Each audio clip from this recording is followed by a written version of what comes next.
Yes, people. We are back live. We are back live on the Sarcasm City TV YouTube for another edition of the Stats, Facts, and Vibes podcast brought to you by myself, Flawless Mr. Take Note. And I'm joined by one of the GOAT content creators in the building. You know what I'm saying? Man, like the Cristiano Ronaldo hive. Man, like Ten Hag, you know what I'm saying? Hive. Man, like the Christian Eriksen hive. Bruno Fernandes Don't know hive. about the Ericsson one, man. Look at this guy trying to be all negative in it. Bain Nah, St. nah, nah. Patrick. But people would say You know what I'm that saying? Shameless Baines, have a aka Ericsson Bain St. agenda. Patrick. You know what I'm saying? Aka Big Man Baines, aka Strapman Baines, aka Statman Baines. Bainesy, what are you telling me? You good? I'm good. I'm good. What are you saying? Yeah, man, it's been a minute. It's good to, you know what I'm saying, and that. It's good to be back doing stats, facts, and vibes, but I've missed you, fam. You know what I'm saying? So it's always good. I look forward to this show. Why'd you always say, like there's some No, no, ulterior I was just motive? looking at that picture of Rashford and Sancho, man. What could have been? What should have been, man? What do you mean? What could have been? Where's this negativity Nah, coming from? I mean, last season, why? We know why, though. We know No, what no, happened but last still, season. man, I was expecting these lot to get the most nutmegs or something, innit? Yeah, but that was never gonna The happen flair. under your guy in it. So it is No what it lie, is. We but move. they have such like that Rashford and Sancho here on paper is such a nice win combination, you know. It's really not that No, good, yes, but it is. it's not, fam. Yeah, on their day, the pace and power of Rashford and Yeah, Sancho's it's technical creative side. on their day hype. You know what I'm But saying? that's That's a what lot that of is. United players, though, isn't it? Nah, not under. This is hog season. I don't know what you're talking No, no, about. but You talking about last come on, season? man. This Come on, what? season, people are gonna realize how important Rashford is to the side. I'm confident. You know what I'm saying in that. Like I'm very confident this season. This is positive. I've been being positive the entire summer and the You know, it's entire funny season. enough. Go on. This is controversial, and I know people are gonna hate me, but Rashford's Go on. more important to the side than Sancho. Nah. Yeah. Go on, let's go. We might as well start there. And you lot, make sure you hit No, the no, like but button on the video, you share know it my across all the reason. socials, subscribe. Yeah, I know, but you gotta explain to the people. Like, for example, Anthony's definitely going to be starting on the right side, isn't it? Right. Anthony has that creative edge. Then you probably need someone with a bit more pace and power if you're going to play Martial up top. And that's Rashford. Potentially, but there's no reason why it can't work. You don't necessarily No, but I'm need just saying. pace and power. In my eyes, Rashford is a bit more important to Sancho. I forget because we're talking to me top red Bainesy and that How? academy stuff like that. That's This where that guy, stems from. man. That's where I get it. That's why No, you he like wouldn't. that adds into why you like Rashford. No, I no, get it, man. no. No, but it's not about liking Rashford. It's about his It is. profile. Yeah, his profile's all well and good, but what I'm saying is Anthony Sancho Martial can work as a front three. We'll If you see in it. We'll if you see. dominate the ball, which we can do if you add in the correct players, We we can't. now have players. We can with the players we have. Of course, we just ain't seen it yet. Listen, we'll see in it. We'll see. What do you mean we'll see? Throw Casemiro in there, throw Eriksen in there. All of a sudden, we got two players who can help keep the ball. This is #hag season, man. This is Nah, our different. I best don't know what football you're this talking about. season is gonna. Our best football so far has come without the ball, and that we are a Yeah, team that specializes on the transition kind of thing, innit? and that's why I said I don't think we're good enough to wait. control games to the level Ten Hag wants, and he's seen it. He's seen it in the first two games. He's adapted very well, Yeah, and that's where I'm happy with it. That's a sign of a good manager, right there. yeah, he is. But what I'm saying is, once them players get in, we've not seen the team I'm talking about. Casemiro and Eriksen is two midfielders you can have, who can help you control a game. Obviously, Bruno's a bit air, but with Anthony Sancho, Martial, if he does get fit, obviously this is all hypothetical. Boy, It can work. listen. Our best midfielder over the last 3 games has been Scott McTominay. He's played well. Give He's him been his the best plaudits. midfielder. Give him his plaudits. I Like, agree. we're not a team right now that are controlling possession and fine with it, but that's where we saw it against Southampton. We saw it against who did we play yesterday? Leicester City. Less so Leicester, but especially against Liverpool, it was games that were becoming very dual heavy kind of thing, innit? We weren't really controlling them, and that's what McTominay has done very well so far. Yeah, man. Like, I'm not saying that Scott McTominay's the answer, but I'm just saying like credit where credit is due kind of thing, innit? McTominay has been standing out in the midfield area. I thought he was good yesterday, especially. Like he stood out like he was. And I'm like, props to him. That's all we want to see is better performances. As much as I don't rate him, if players I don't rate put in good performances, I'm gonna call it as I see it. Like I thought Bruno was good yesterday. Everyone knows I'm not a fan of Bruno, but yesterday he was good. He was in pretty much everything we created, he was involved in. And I Yeah, seen that's less of true. him hoofing. Yeah, go on. I said it with Bruno. I think I said it to you, a favorite kind of thing, innit? You see with Bruno, yesterday's game, especially in the second half, was played on the transition kind of thing, innit? Where there's loads of space. That's where, listen, like you lot can criticize Bruno all you want. That should never be a doubt. Bruno's unbelievable not actually not unbelievable, but he's very good in those areas, kind of thing, isn't it? Relax with all that. No, but then is where we control games, trying to control games, and sometimes maybe Bruno is a bit wasteful, but he was right yesterday. Like that second half, that little nutmeg that he done sprayed the ball, I think, to Rashford. Yeah, and then that was a very nice transition kind of thing, innit?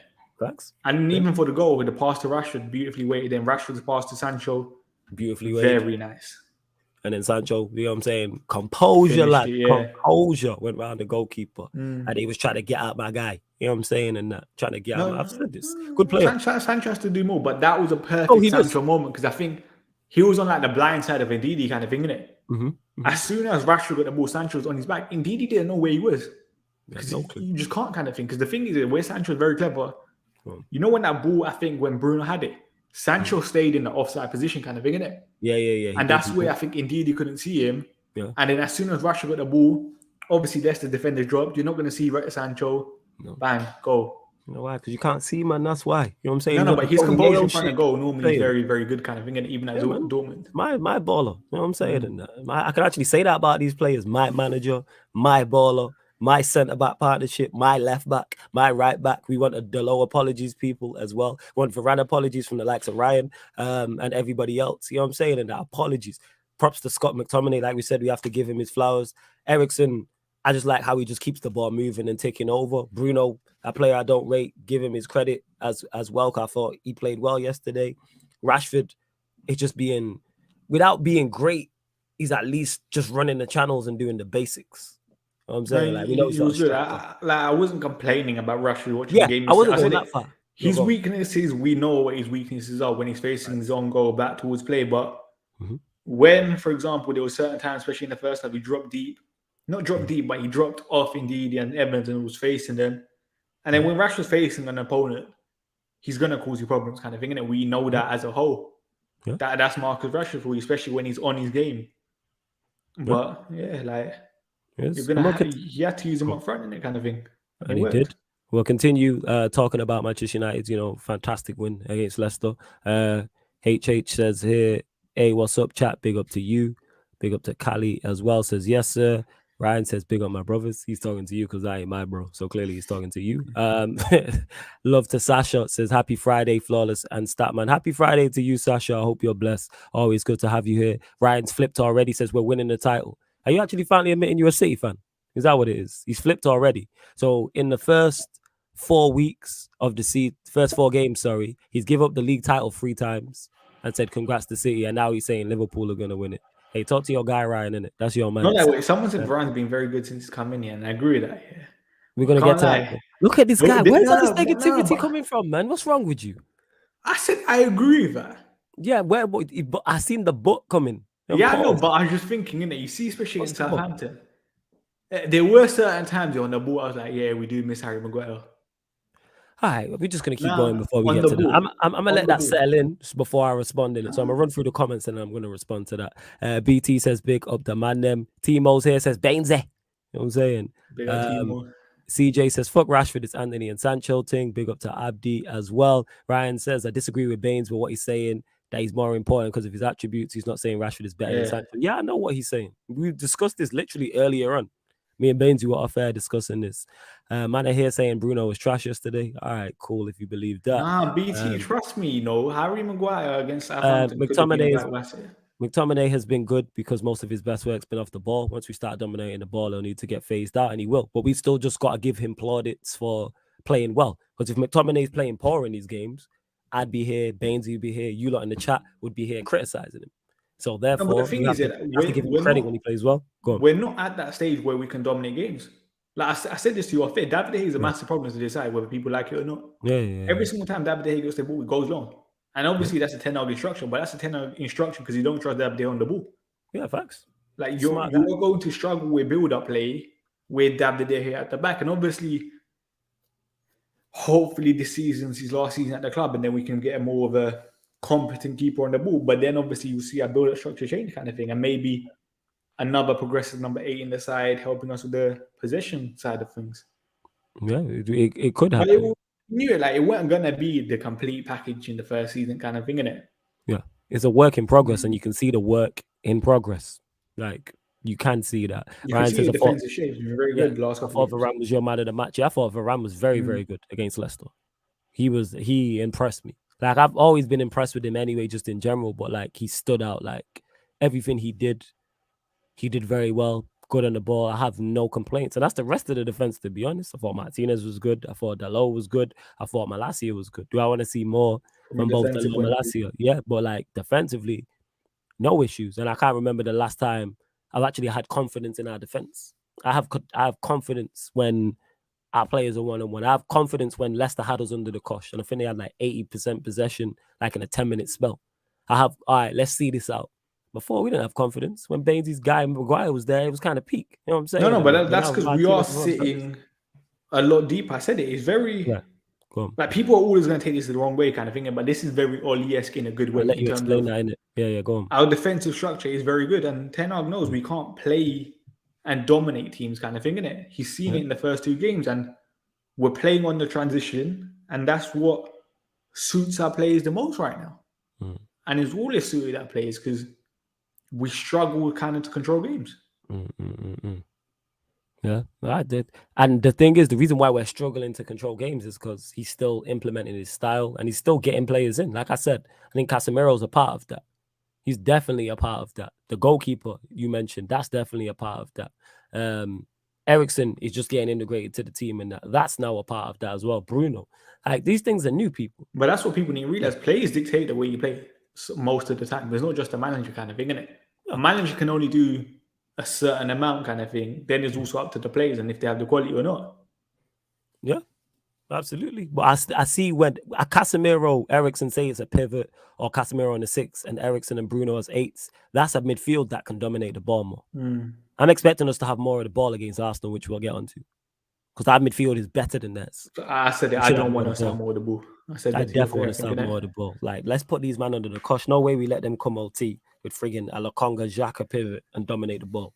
If we do, I want them to dominate the ball kind of thing, innit?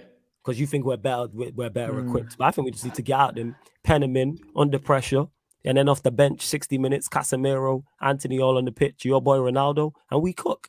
You know what I'm saying? I'm fine with, for example, listen, Arsenal break us down for 60 minutes if we sit back. They won't break us down, no. Exactly, which is why I'm like, let them have the ball, and then obviously offensively, we will, like, you're always going to have your odd chance here and there kind of if you're on the break, especially with Rashford. On the break, he's a very, very good outlet. And even Alanga, if he plays, he has that physical side of things. And then obviously Sancho with his decision making. Let me run through some more of these comments as well. Big up Bath Krypton. It's a flawless big up G. As Statman can Dalot defend still. People never mention Dalot when he performs well. He's the most creative fullback so far in the league. I wouldn't go that far. Cross accuracy. Let me finish it, and then you can respond to him. At most take-ons and most assists in the league. He also says he topped the charts in fullbacks on the league. Flawless number 1 on everything Dalot has. I'm not sure how true that is, but Bath Krypton is normally pretty reliable. But yeah, I'll let you respond, Bainesy. Wait. There was what was the second thing that you said? What That's is? the thing that I disagreed with, innit? People never mention Dalot. Yeah, this I disagree with. Dalot is a fan favorite. Let's not lie. Is he? Dalot. A lot of people love Dalot. No, now, but I wouldn't say he's a fan favorite. That's a bit. No, but let's be honest. A lot of people, everyone knows he's still a number 1 fullback because Wan-Bissaka's crap kind of thing, innit? But I don't know, man. I've said it. He's a what's it called, man? Dalot, I keep saying it. He's a modern day fullback. Could we improve on him? Yeah, probably. But he's nowhere near as bad as people were making out. Carry on, fam. I said this with Dalot. I think he has a year. I'm still looking to bring in number 1 right back next year, someone like Malo Gusto, because I think there's levels to the game kind of thing. Wait, say that again? I said I don't even know who that is. Who is that? That guy you mentioned? The Leon right back kind of thing, innit? But I said that Dalot was always going to be our number 1 right back for a year. He still has a lot of qualities, for example, on the ball in terms of progressive passes, which he's very, very good at having, which Ten Hag will like. Absolutely, I've said this. He's a modern day fullback. He fits the script. Constant outlet as well. Constant outlet, which is absolutely key when you look. He still needs to improve his offensive output, though. Yeah, absolutely. But defensively, that's when we get more of the ball. I think it improves. Yeah, but I don't know, man. Like, I know this season currently he's top for like cross accuracy and stuff, but overall his crossing is not very good. Let's go. You know what I'm saying? He almost set up Ronaldo yesterday and that. Like, yo, Dalot's. And I think he'll only get better as well once he has an actual right winger in front of him in Anthony on a regular basis, because then they can form a partnership and build. That's how I'm looking at it. I'm gassed. I can't lie. I'm looking forward to the season even more. So that's why I'm on in it. Bainsy on that Grinch stuff in it. I'm not with that, people. You know what I'm saying? And that we'll leave that to Bainsy. He don't even know who the Grinch is. He has no clue. I said the fans wanted him at Statman since last week. No one really cared about Dalot that they were hurling abuse in my ass. Yeah, I wouldn't call him I wouldn't go as far to call him a fan favorite. I wouldn't say all that. But a lot of people do love Dalot right now, kind of thing, innit? Yeah, because he's showing he's the passion thing. You know what I'm saying? They had me on the passion merchant thing, man. He's got that dog said it yesterday, like when what do you call it? Dalot made that tackle, he was shouting, "Vamos, vamos!" Yeah, man. These love the South Americans right now, innit? Let's go South American business, man. You know what I'm saying? Latin speaking, Portuguese, Spanish. Let's go, man. But one thing I would say that was disappointing here from the club. Go on. Ten Hag clearly didn't want Wan-Bissaka at the club. It's kind of obvious to see. And they didn't allow him to bring in someone like Serginho Dest. And I don't think Dest is brilliant, by the way, but he competes with Dalot a lot better than Wan-Bissaka does. Because I said this, if Wan-Bissaka comes in, your team has to change now. You can't. Wan-Bissaka cannot play like Dalot. There's nothing similar in the game at all, kind of thing. You just have to bypass him. Yeah, but then you're asking your right back to do a completely different thing. And that's my biggest problem now with Wan-Bissaka. Like, the role is going to be different. You can't have Wan-Bissaka converting. You don't want Wan-Bissaka more centrally in the pitch. No, you don't. No. Like, there were people that wanted him at centre-back at one point. Hideous idea. Shocking idea. And people want him inverting, like, what, in the central of the park, in midfield. Give it a rest kind of thing, innit? Like, he can't do that. No, but it is true, though, kind of thing, innit? Like, you know what I mean? Wan-Bissaka... You spitting, fam. It's just funny, like, but like, Wan-Bissaka is just not good competition because their roles are completely different. Yeah. But Wan-Bissaka last 10 minutes, you're trying to lock down someone like what's the guy's name? St. Maximum. Nah. Who did we play the other day? Liverpool, Luis Diaz, when Wan-Bissaka came. Okay. Last 10 minutes, I think Dalot was on the yellow. You're calm with that kind of thing, innit? Yeah. He's got a role. There's a role for him, basically. Like I said, Wan-Bissaka not bad to have, innit? If he was like a third choice right back. Yeah. But he's better than a third choice right back kind of thing. Not a top club. No, third choice. You're not going to play. You're just there for certain situations. For example, last 10 minutes of games. Or if we went to a back three and he's playing as the wing back or something, or he's playing as the right-sided centre back or something like that. That was his best game, man. Like, remember when he played against Mbappe and Neymar, and we thought him and Axel would. Yeah, I know, but that's not because he was a wing back kind of thing, innit?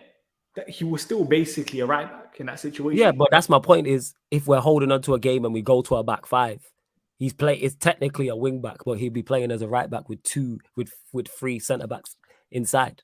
You know what I'm saying? No, but you weren't really like we weren't asking a lot from our wing backs like that. Yeah, I know. And that's why it's specific. Yeah, and we might need that if we're 2-1 up somewhere. No, but realistically, you don't want your wing backs playing like that kind of thing, innit? You want to play like, for example, if you're holding on to a lead, yeah. Yeah, but that's different kind of thing, innit? You're not really playing with wing backs at that point. You're playing with fullbacks. Yeah, fullbacks. Yeah. All right, so let me change it. Then he's a fullback guy at that point. Yeah, like he's just a right back to me, nothing else. Yeah. Oh, you know what was funny? Remember a couple of years ago when people wanted him playing holding midfield? That was crazy. Oh, that was funny, you know. You know why? Because he's got that tackling. That's why. No, but there is one part of me that's like, let me see it for one game. Why? Not at United though, innit? Because I don't deserve that pain, but yeah. You're Egypt, you know, for true. And someone said just the other day, you said Wan-Bissaka is better than Dalot. No, I didn't. Did you say that? No, I didn't. I was saying they're crossing. I think Wan-Bissaka is a better crosser than Dalot. I disagree with that. You can disagree, but that's all I said. I think Wan-Bissaka is a better crosser. Yo, man, you just don't like Dalot, man. That's crazy. I've never seen Wan-Bissaka pick someone out from a lofted cross ever. I don't think Dalot's an excellent crosser either. No, not an excellent crosser. I just said I've never seen Wan-Bissaka pick somebody out from a lofted cross. I've seen Dalot do that. Then we're basically comparing two crap plays. No, but I've seen Dalot do that consistently. Not consistently, actually. That's a lie. I've seen him do that often enough. I've seen him pick out different crosses. I've seen him clip ones to the back stick. I've seen him fire ones in at the near post. I've seen him cut it back. I've seen him make logical decisions. Listen, Wan man, Bissaka just Dalot's puts in the crossing is mixer. not all that, man. Like, I'm you not lot saying can no. get I'm not saying gassed no. for 3 games. I'm not saying it's all that. What I'm saying is volume. He's getting 4 or 5 crosses a game. If you give whoever you think the top 3 best crosses are fullbacks in the game and give them 4 or 5, their numbers are dropping dramatically. Trent don't get all the assists. I know he that, gets but Trent, that. Reece James, these lot fizz the ball in correct areas, kind of thing, innit? Yeah, Dalot's not on that level. No, he's not. He's not as good as them. But my point is, he's good enough to pick people out. He's a competent crosser of the ball. Of course, he's competent. Like I said, Reece James wouldn't. I feel like that's Dalot's biggest weakness. He's crossing. No, I don't think it's his biggest weakness. I think it's a volume thing. I think it's a volume thing. Nah, definitely a volume thing. Of course, but like that's just wild to me. Like I said, give Reece James and Trent 4 crosses a game. They're not looking how they look. But but Reece James' quality of crosses is a lot better than that. But he's getting 4 chances at it. My point is, I'm not even talking about assists or something. No, I'm saying that's not assists. No. Crosses. I never said assists. I'm talking quality. Yeah, if you're getting 4 shots at something and someone else is getting 14 shots at something, chances are they're not better than you. But I think what we said was if both have 4 crosses per game, Reece James still looks a lot better in my eyes. I don't think it's a lot better, no. Does he look better? Yes, but is it a lot? But his numbers drop dramatically. But he's not in your top 3. He's not in your top 3 of crosses of the ball. He's not. Nobody. Yeah, Reece James, if he's getting 4 crosses a game. What, in right backs in the Premier League? No, yeah, he's not. If everyone's getting 4 crosses? If everyone's getting 4 crosses, he's not. No, I'm saying anybody who's getting 4 crosses doesn't crack your top 3. Yeah, that's like a striker who's getting... but if every right back in the league is crossing the ball 4 times per game, I think Dalot's not better than Reece James. I'm not saying he's better. I'm saying he's competent enough. My point is nobody looks outstanding. Nobody looks outstanding with 4 crosses. I disagree. No. But the thing is, that's not even... Nobody looks outstanding crossing the ball 4 times a game. And it's not even that. Sometimes it's 2 times. How many crosses did he get yesterday? He's getting more, and all of a sudden he looks better. Someone said Trent spams, you don't pick no one out. James has picked people out. No. It's you lot can say Trent spams it, but in terms of the areas he puts the ball in, 9 times out of 10, it is spot on. Yeah, Trent's very clever with it. Yeah. Trent's very... I'm not saying... That's one of the main things about crossing. It's not if you're aiming at a person, it's just about the area. Yeah, no, I think it varies on the cross. Sometimes... Like, for example, you see Ronaldo yesterday when he put that ball in, when he fizzed it across. That was a good area where to put it in, kind of. It's different, though, because it's different. Sometimes it is good just to hit an area. Other times it's good to pick people out. Like the Ronaldo overhead kick, Dalot picked him out. That's smart. Wan-Bissaka don't do that. Not a chance. Wan-Bissaka does that. That's purposeful. You can see have you seen the clip? There's a clip on Twitter, and Ronaldo has his hand in the air, and Dalot looks up and purposely clips it to the back post. Wan-Bissaka don't do that. I also seen Dalot in that same game sometimes hit an area. I'm not saying he's as good a crosser as these. I'm saying give him the amount, and I believe he improves. Give him 10 crosses a game, 15 crosses a game, 20 crosses a game, and let's see. Give Malo Gusto those crosses, and then we'll cook him, man. Leon. Oh, this is the guy you're talking about. You sure it's Leon, you know? Leon are actually very, very fun to watch. What are they in Europe-wise? Are they in Europe? Are they not in Europe? Because I think they finished, what was it, 8th last year? I have no idea. You don't watch more European football than me. No, I think they finished 8th last year. I have no idea. I don't watch Ligue 1. You know this. Nah, Ligue 1, trust me, man. What? Ligue 1 is the thing. But then you're shit on the Coupe de France all the time when I say let's watch No. But I mean in terms of players that I like kind of thing. So don't players from Ligue 1 but I like Serie A is definitely my favorite league to watch. Is it not? Wait. Is the Coupe de France not have the same teams in it that play in Ligue 1? No, see, you a hater, man. Bainsy a hater, you know. I'm always that people. Players. You a hater? Yeah, do them same players? Yeah, I know, but we hate on Coupe de France because you gas it so much. Why would you do that? Because you think it's the best club competition in the world. It is the best domestic competition in Europe, but that's besides the point. Why do you want to hate? I thought we were boys in that. You know what I'm saying in that? I can't remember. I thought we were boys. I thought we were boys. There you go, man. Yo, PSG got knocked out, so it knocked my confidence in it. And people like you, who are supposed to be my brothers, were hating on it, knocked my confidence. So I didn't do no Coupe de France watch-alongs. You get what I'm saying in that? Oh, yeah, you're supposed to be boys. And you're not with it, but now you're here gassing up Ligue 1. I like the players. Like it's not the same players. No, can I not like the players? Yeah, you don't want to see me shining that. But you didn't want to do the watch-alongs either. What watch-alongs? Yeah, because you knocked my confidence. You and the rest of the chat. Nah, I knocked the confidence. You see, what do you mean about whatever you say, man? Whatever you say. So my confidence on your confidence on French football relies on me. yo, it takes an impact. Yo, You gonna watch it this year? your opinion on stuff matters to me. You know what I'm saying? And You gonna watch it this year? I might do. I don't know. I'm gonna watch PSG games, Champions League games. All jokes aside, I'm doing PSG. No, but Champions League are games. you doing Coupe de France watch along? If I can fit in the schedule, yeah. If it's free, if I'm free, yeah, I'll do it. I want to do Serie A as well. I do want to do because Snoop's an AC Milan fan and he got Chelsea. So we're gonna do that. Trying to see. Has the Coupe de France game come out yet? No, you double check for me in it. Make yourself useful. You know what I'm saying? Instead of shitting on my dreams. I was saying. 22, 23. I'm saying. Oh, no, I think they're on the preliminary round, or however you say that. Yeah, you got it right. All right, let me run through some more of these comments as well. You lot get your questions in as well. It don't necessarily have to be Manchester United related. Big up my guy Lewis. Oh, 106 season of the Coupe de France. See, century, man. You know what I'm saying? Nah, that's actually kind of sick, you know. Oh, now you're involved. No, I didn't say it was good. I'm just saying that's kind of sick. Yeah. Interesting. Third round, 11th of September. What are the fixtures? Depends on the time.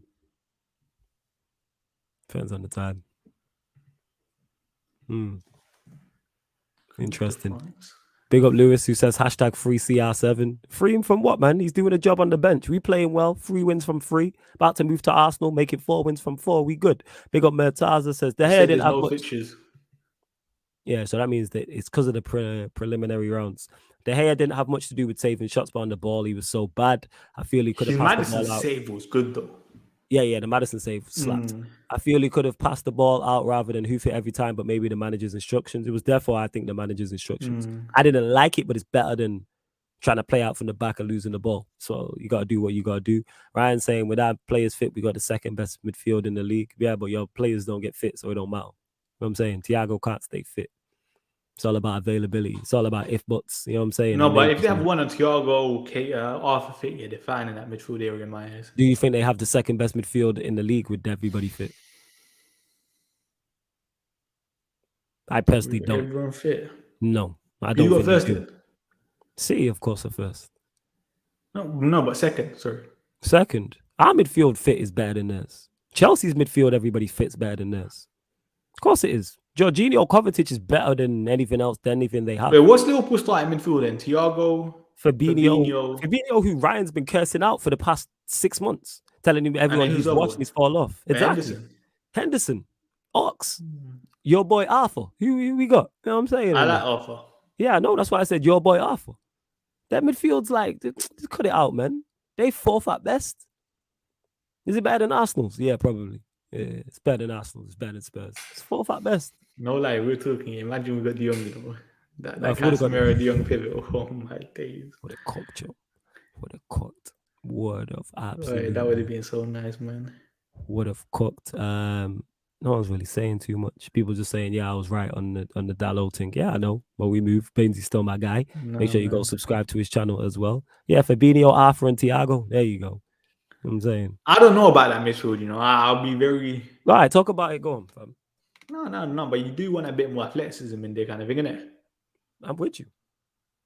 Like we're talking balance, midfield 3 kind of thing. Like those, you could argue Arthur's probably the second best footballer in that midfield. But you need balance, kind of thing, innit? And that's why I always say profiles are very important. Facts. And Thiago got to get fit.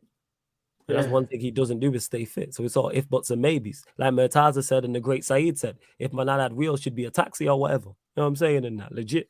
And Fabinho looking funny still. Yeah, Fabinho looking funny in the light. You know what I'm saying? But hey, Ryan thinks it's better than United's and Chelsea's. Hey, good luck with that. What a Premier League title winning side for Klopp. You know what I'm saying? Hey, well done, man. Klopp go win the league and that. Well done. Where else we at? I think we've waxed lyrical about Manchester, but we can because me and you have not. I feel like I've not spoke to you in time. You know what I'm saying? When's the last time we spoke? No, it's because you were at Carnival, innit? Yeah. I was at Carnival. Yeah, I was at Carnival. Look at this guy reminiscing the good times. Yeah, I was reminiscing. Yeah. Oh my days. You see that smile on his face, you know? Yo, Carnival slapped. Oh, I can't wait till next year. Countdown's begun already, people. We changed the group chat name. You should have vlogged it. Carnival. Got in 2023. You can't. Because those, I swear those vlogs do crazy numbers. Yeah, they will, but I'm trying to enjoy Carnival. And then I have to edit it and shit. So I'll be saying shit that I probably shouldn't say. Yeah, I know. But like 5 minutes of footage, you probably get like 20K views for that. Because that's something continuously that will get views, not like these shows. yeah, these shows continues to get views, but No, but in terms of like, you're not really gonna watch the show in 5 weeks' time when United are at a completely different stage. yeah, I You hear like you. people will watch that carnival thing, But innit? yeah, but yeah, I hear that, Think but about the views, man. I'm not. Cause I'm trying to get waived. You know what I'm saying? People are, get high with illegal contraband and all that. Not me, but others. So it's kind of like I can't really film that and put it up. Plus, I'd have No to one edit it. film it. All that. No Well, one they what? filmed the girl, the girl breaking the neck thing. Oh yeah, the yeah. Come on, man. You might do that in the vlog. I put up videos though. I put up videos Did you? On what? on Instagram. You just didn't see any. I put up videos on the gram. See, I'm lazy when it comes to that. Yeah, seriously, you don't support your brother. You don't support me on Coupe de France. You don't support me watching my stuff. I Nah, see you, man. Bainsy, man. I support you fully, but it's all right. I love you all the same. I love you enough for the both of us. It's okay, innit? Nah, but come on, Zane man. says Insta stories, man. They're we boring, should man. have There's checked. If nothing you there. really want, nah, they was popping. I'll tell you about some shit. I'll talk about it on air, actually. My Insta numbers, my viewing numbers more than quadrupled because people Swear knew I was at down. Carnival. I swear I couldn't believe it. I got 350 people watching my shit. If I normally do 70 on a good day, I had 350. Flipping, yo. I'm like, yo, you lot just want to see the Mazza. Fuck yo. Not the regulars. I'm saying the nosy people. Big up Zane with the super chat says, flawless, you already won the treble this season, beating Liverpool, winning 3 games in a row, and the Bangkok Cup. Zane, first and foremost, big up for the super chat. Secondly, good to have you here because I know after Sunday I'm not going to see you because we are cooking you lot. We are moving to you lot. I swear on everything. We winning that game. Our midfield is miles better than yours. Our manager's better than yours. Our defense is better than yours. And we have the outstanding. Wait, is that a picture of Ronaldo? I swear that looks like there's a picture of Ronaldo. I think it is. Well, hey, No Zane, way. Zane, make sure you're here. Yeah, go on. Is that actually him? Yeah, that's Zane. You know what I'm saying? Arsenal. So he met Ronaldo. He's I feel like that looks like Ronaldo. No way. Hey Zane, comment if you met Ronaldo. Yeah, Zane, let us know. And score prediction as well, Zane. You know what I'm saying? But yeah, I can't what's it called in it? Yeah, blogging carnival's longer than that. But yeah, I put up hella videos from and pictures. You not see my pictures on my gram? I posted pictures. I don't know, man. I'll send you some shit in it. I can't lie. You see with Insta, hella lazy when it comes to that, you know. Yeah, I know this guy in it. You see me TikTok, I'm on there. I watch everything. But you see Insta, too long, man. I might have to jump on TikTok, you know, but I can't be bothered in that. Man, TikTok's the best social. social. I'm saying because people are saying, yeah, for social, like for promoting and stuff like that. No, I'm not even talking about that. I'm just talking about like viewing stuff. See, Chelsea's midfield is garbage. Kovacic and Kante can't get on the pitch as well. Yeah, that's my point. You proving my point, right? That's why I said Thiago can't get on the pitch, Kovacic and Kante. So all this on the paper stuff is great. You know who can get on the pitch? My 6. You know what I'm saying? My midfielder and Christian Eriksen. Who both moonwalk into your midfield. I'm saying you man turned up with Milnerson and Harvey Elliott in your midfield. Hold that. I like Harvey Elliott, I can't lie. Yeah, great. You know what I'm saying in that. Fantastic. No, I actually think he's a decent player. I hear that. Fair enough. Let's see where else we at. But yeah, the bus stop dropping like I think there's like 3 different bus stops. People need to stop catching wines on bus stops. However, if I would have walked past, I probably would have jumped on top of the bus stop and started dancing. I'm not gonna lie in it. You know what I'm saying? And that carnival is that type of thing. I would have definitely been on one of them bus 110%. And whatever happens, happens. Dangerous stuff, man. Yeah, man, 100%. Whatever happens, happens. I'd have been there, bottle of Alizé on my JD, whatever I was drinking, and been calm. Is what it is. Arsenal, talk to us. And Zane, don't go missing. Like, oh, there he is. He's back. I thought he was going missing. 3-2 to Arsenal. Jesus, 2 goals, and Saka and Ronaldo gets 2. You think it used? Hey, listen, Zane. Arsenal in the history of the Premier League have never scored 3 goals at Old Trafford. So you think you're going to come with one of your worst managers in the Premier League history, one of your worst teams in your Premier League history, and score 3? Arsene Wenger with Thierry Henry, Dennis Bergkamp, Patrick Vieira, Emmanuel Petit, Overmars, Pires, Ashley Cole, Tony Adams, Sol Campbell, Lee Dixon, Lauren, Ray Parlour, the list goes, Youngberg goes on and on. All them greats, all the world-class players that I named that only won you lot 3 league titles. Wait, what's your prediction for it? 1 sec, 0 European trophies, couldn't score 3 goals. I think you've scored 2 goals at Old Trafford twice. And one of them was Van Persie. One of them was when we beat you 8-2. We beat you last year with Michael Carrick in charge, Bainesy's guy, with Maguire and Lindelof at the back, with McFred in midfield, and Ronaldo. Kieran McKenna as well. I'm saying McKenna was the number 2. We are moving to you lot. 2-0. We beat him 2-0. You're going to, you know. I went 1-0. Who's your goal scorer? I don't know, man. I just think it's gonna be a tight game. Tight, edgy game. I trust that back four. I don't think we're good going forward. Even Anthony factor. Don't forget that. Yeah, I know, but he's probably gonna be on the bench, isn't it? Yeah, but he'll play. Maybe. And it might be like the last 10, 20 minutes. Zinchenko's injured, I think. Yeah, so I think it's Tierney, isn't it? Yeah, and Tierney will probably get injured. This guy. What do you mean? What do you mean? This guy's Tierney not injury prone? No, but he is. But like, if he gets injured against United, I don't know, man.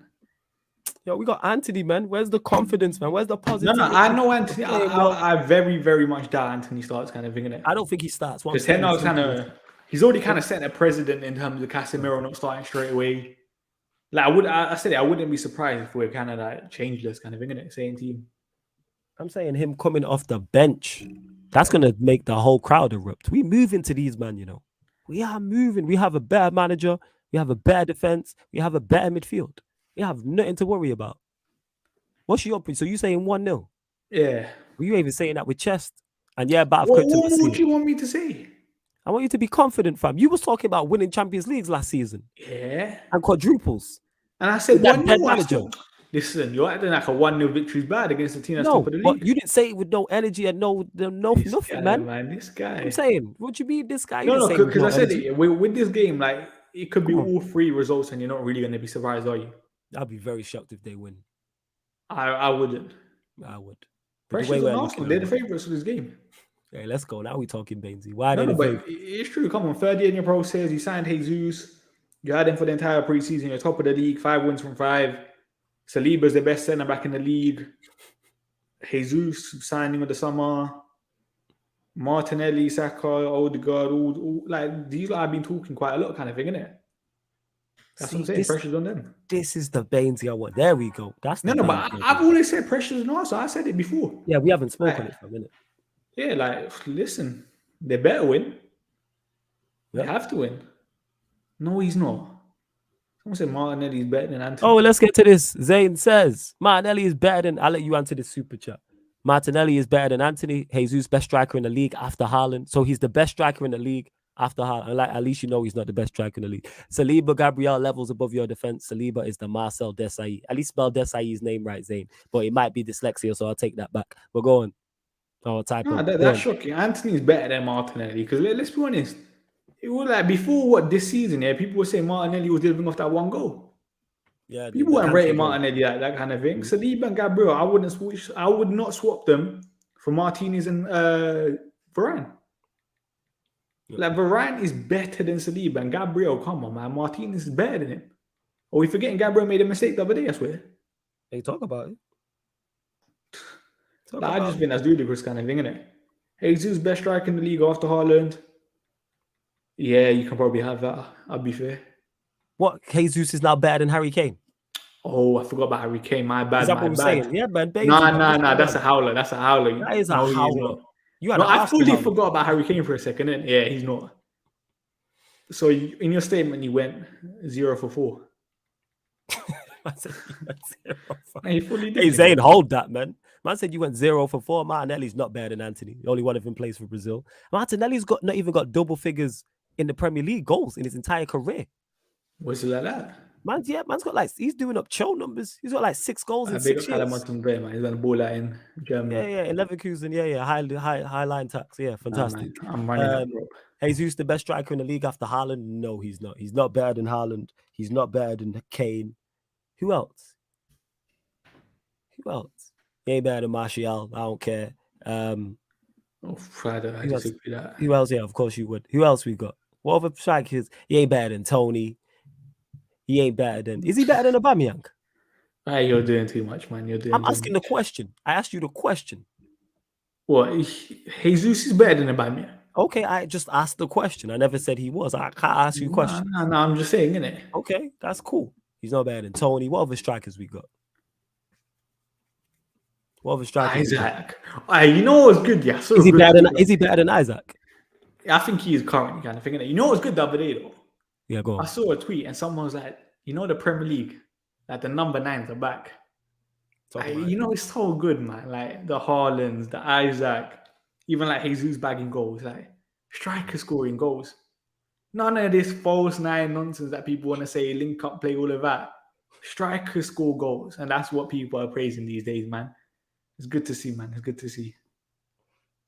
I'm trying to think what other strikers are better. You know what I'm saying in that. And Yo, Mitrovic as well, man. Proper number 9 right there. Peter Smitten, there's a difference between good and being Arsenal good. And he's been saying that, yes. There's a difference between being good and being Arsenal good. And there's a difference between being like right and Ryan right. You get what I'm saying in that? Like even when Ryan's right and calls something spot on, he's still kind of wrong. You know what I'm saying in that? Whereas if me or you say something and it's right, we just let it go. You feel me in that? You get what I'm saying? Like Wait, Ryan Peter, can be what were your thoughts about me, by the way? Party is better than Gashemiro, Odegaard, levels above Bruno. Like big up for the super chat again. No, number 5 is not better than Casemiro. Not in any way, shape, or form. Casemiro has leagues as the guy's shirt number. Like this is not what we're doing. There's levels to this. Odegaard levels above Bruno. Did you see Casemiro's gaming room? Nah, what happened? Go on, talk to us. It is so nice. So nice. I think United report posted it, kind of thing, innit? So clean. Zayn out here. Saeed is that Saeed in the cut? Let's shout out Saeed. Sounds like Saeed. Let us know because he's modded people. So if it is, look at this, man. You got superstars in the chat. Saeed in the chat. Peter in the chat. You know what I'm saying? And that Black Diamond in the chat.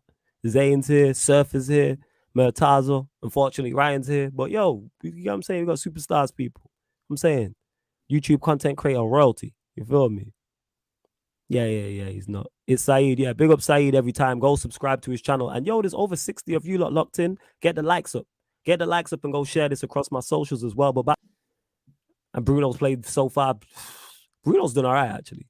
But hey, Bruno ain't even our best number 10. You know not to mention Ericsson. You smarter than that. You know. You know what I'm saying in that. You know this.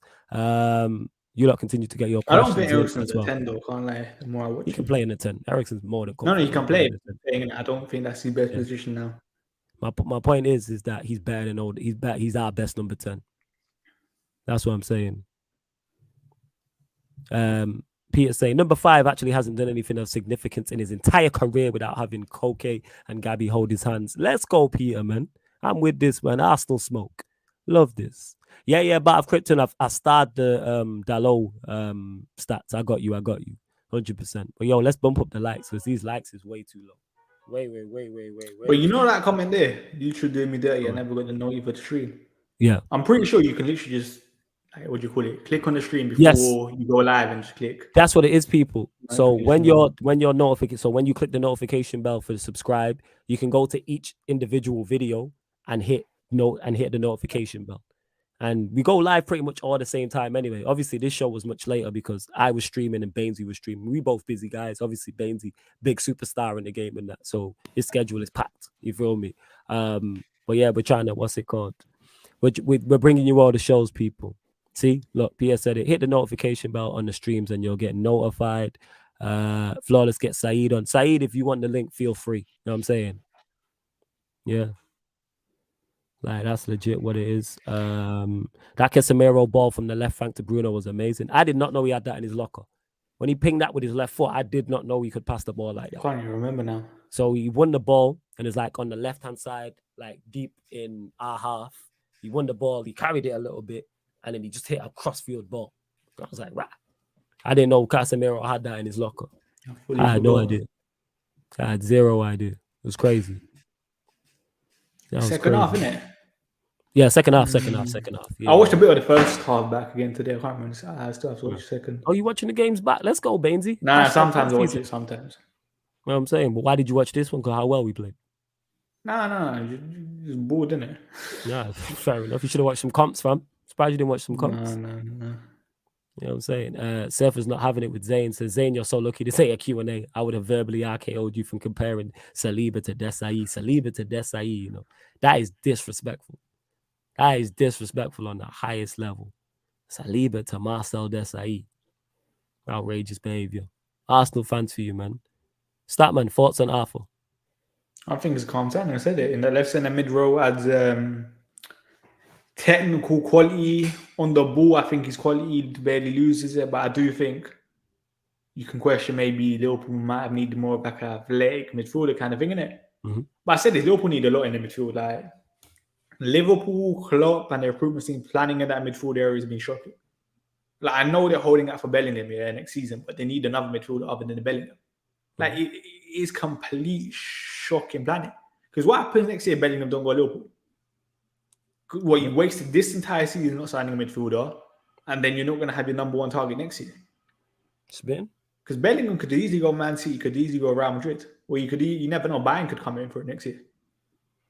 Which is why I'm like Liverpool's recruitment in that midfield area and they're planning shocking. Hey, Liverpool, hold that.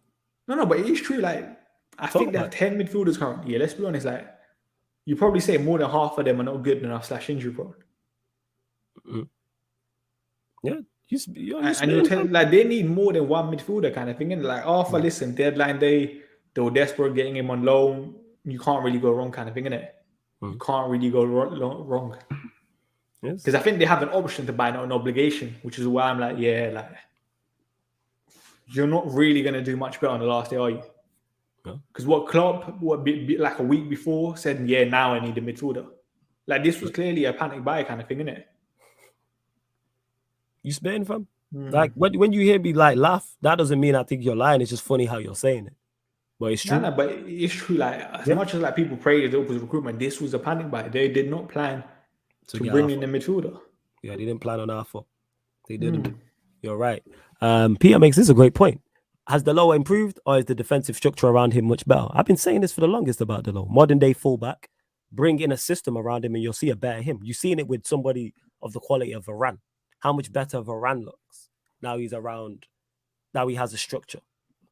Look at, and I was screaming out this, saying this. If you put anybody with that defense, with that manager, I'm saying with that midfield, of course they're going to struggle. That's why Varane looks so much better with these 3 games. Dalot looks better. McTominay looks better. Bruno looks better. Rashford looks better. Everybody looks better. But Bain spoke on this. He said he expected everybody, even the players we don't like, to look better. And I think we're seeing that. There's no player who's looked worse this season than he did last season in these last 3 games. 5. Everyone's looked better. Who? What do you mean? No, like even the first 2 games, like you still had slightly better structure to the side. Yeah, that's true. That's true. Yeah. Sports Genius says Odegaard or Bruno. Odegaard. What are you saying? Yeah, I'll say Odegaard. They're 2 different type of midfielders the way they play, though, isn't it? But they're both 10s. Yeah, but they are different. They just do completely different things, kind of thing, innit? Yeah, because Bruno don't do 10 things. Like Bruno's like more of a, like I'm not really saying it, but like he's more of an advanced head, whereas Odegaard can obviously drop a bit deeper, kind of thing, innit? And control games, which Bruno can't. Flawless, please, can you man smoke Arsenal, and their fans got to be humbled. We're moving to these, man. I'm confident going into this game. Moving to these, man. Whether we dominate the ball or we sit back and hit them on the break, I'm confident. He has that in his locker. Flawless. I watch La Liga week in, week out. He just doesn't need to do it at Madrid that much. That's fair about Krypton. I didn't know that about Casemiro. It surprised me. A pleasant surprise, though. But it did surprise me. What else we got as well? Bruno needs to stop swinging in crosses when you're trying to kill a game. He's annoying. That's one thing that he did cut out yesterday, Peter, because normally I say he does too much. The ball's in the air too much. But he was decent. You know what I'm saying? In that, like, he's decent. You know what I'm saying? Yeah. And the fact that he did it 3 times versus Leicester, that's pretty low for him.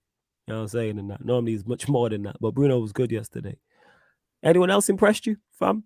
In regards to the game or anything else you want? Like, Ten Hag, what's been your thoughts on him so far? Because we haven't spoken on it since we've been in this great, rich vein of form. First 2 games. First 2 games naive, but listen, you're finding your feet into a new league. And then he's adapted. And that's a sign of a good manager. As I said, like he knew straight away we can't be doing this possession-based game kind of thing, innit? And you've seen it.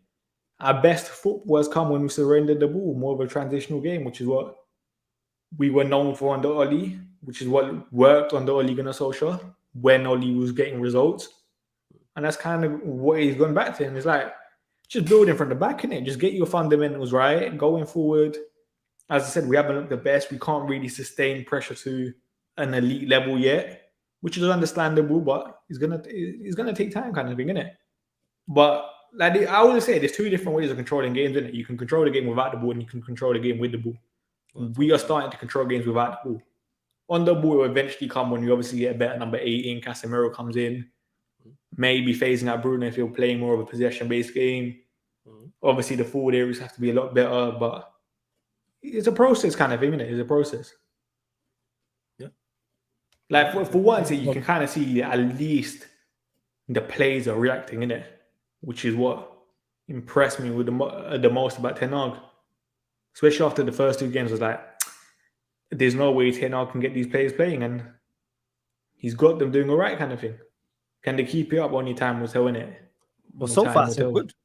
Yeah. So far so good in terms of these 3 games. So far so good. Subs have been very good as well. Yes. The last 3 games. Yeah. Like every sub that he's made makes sense.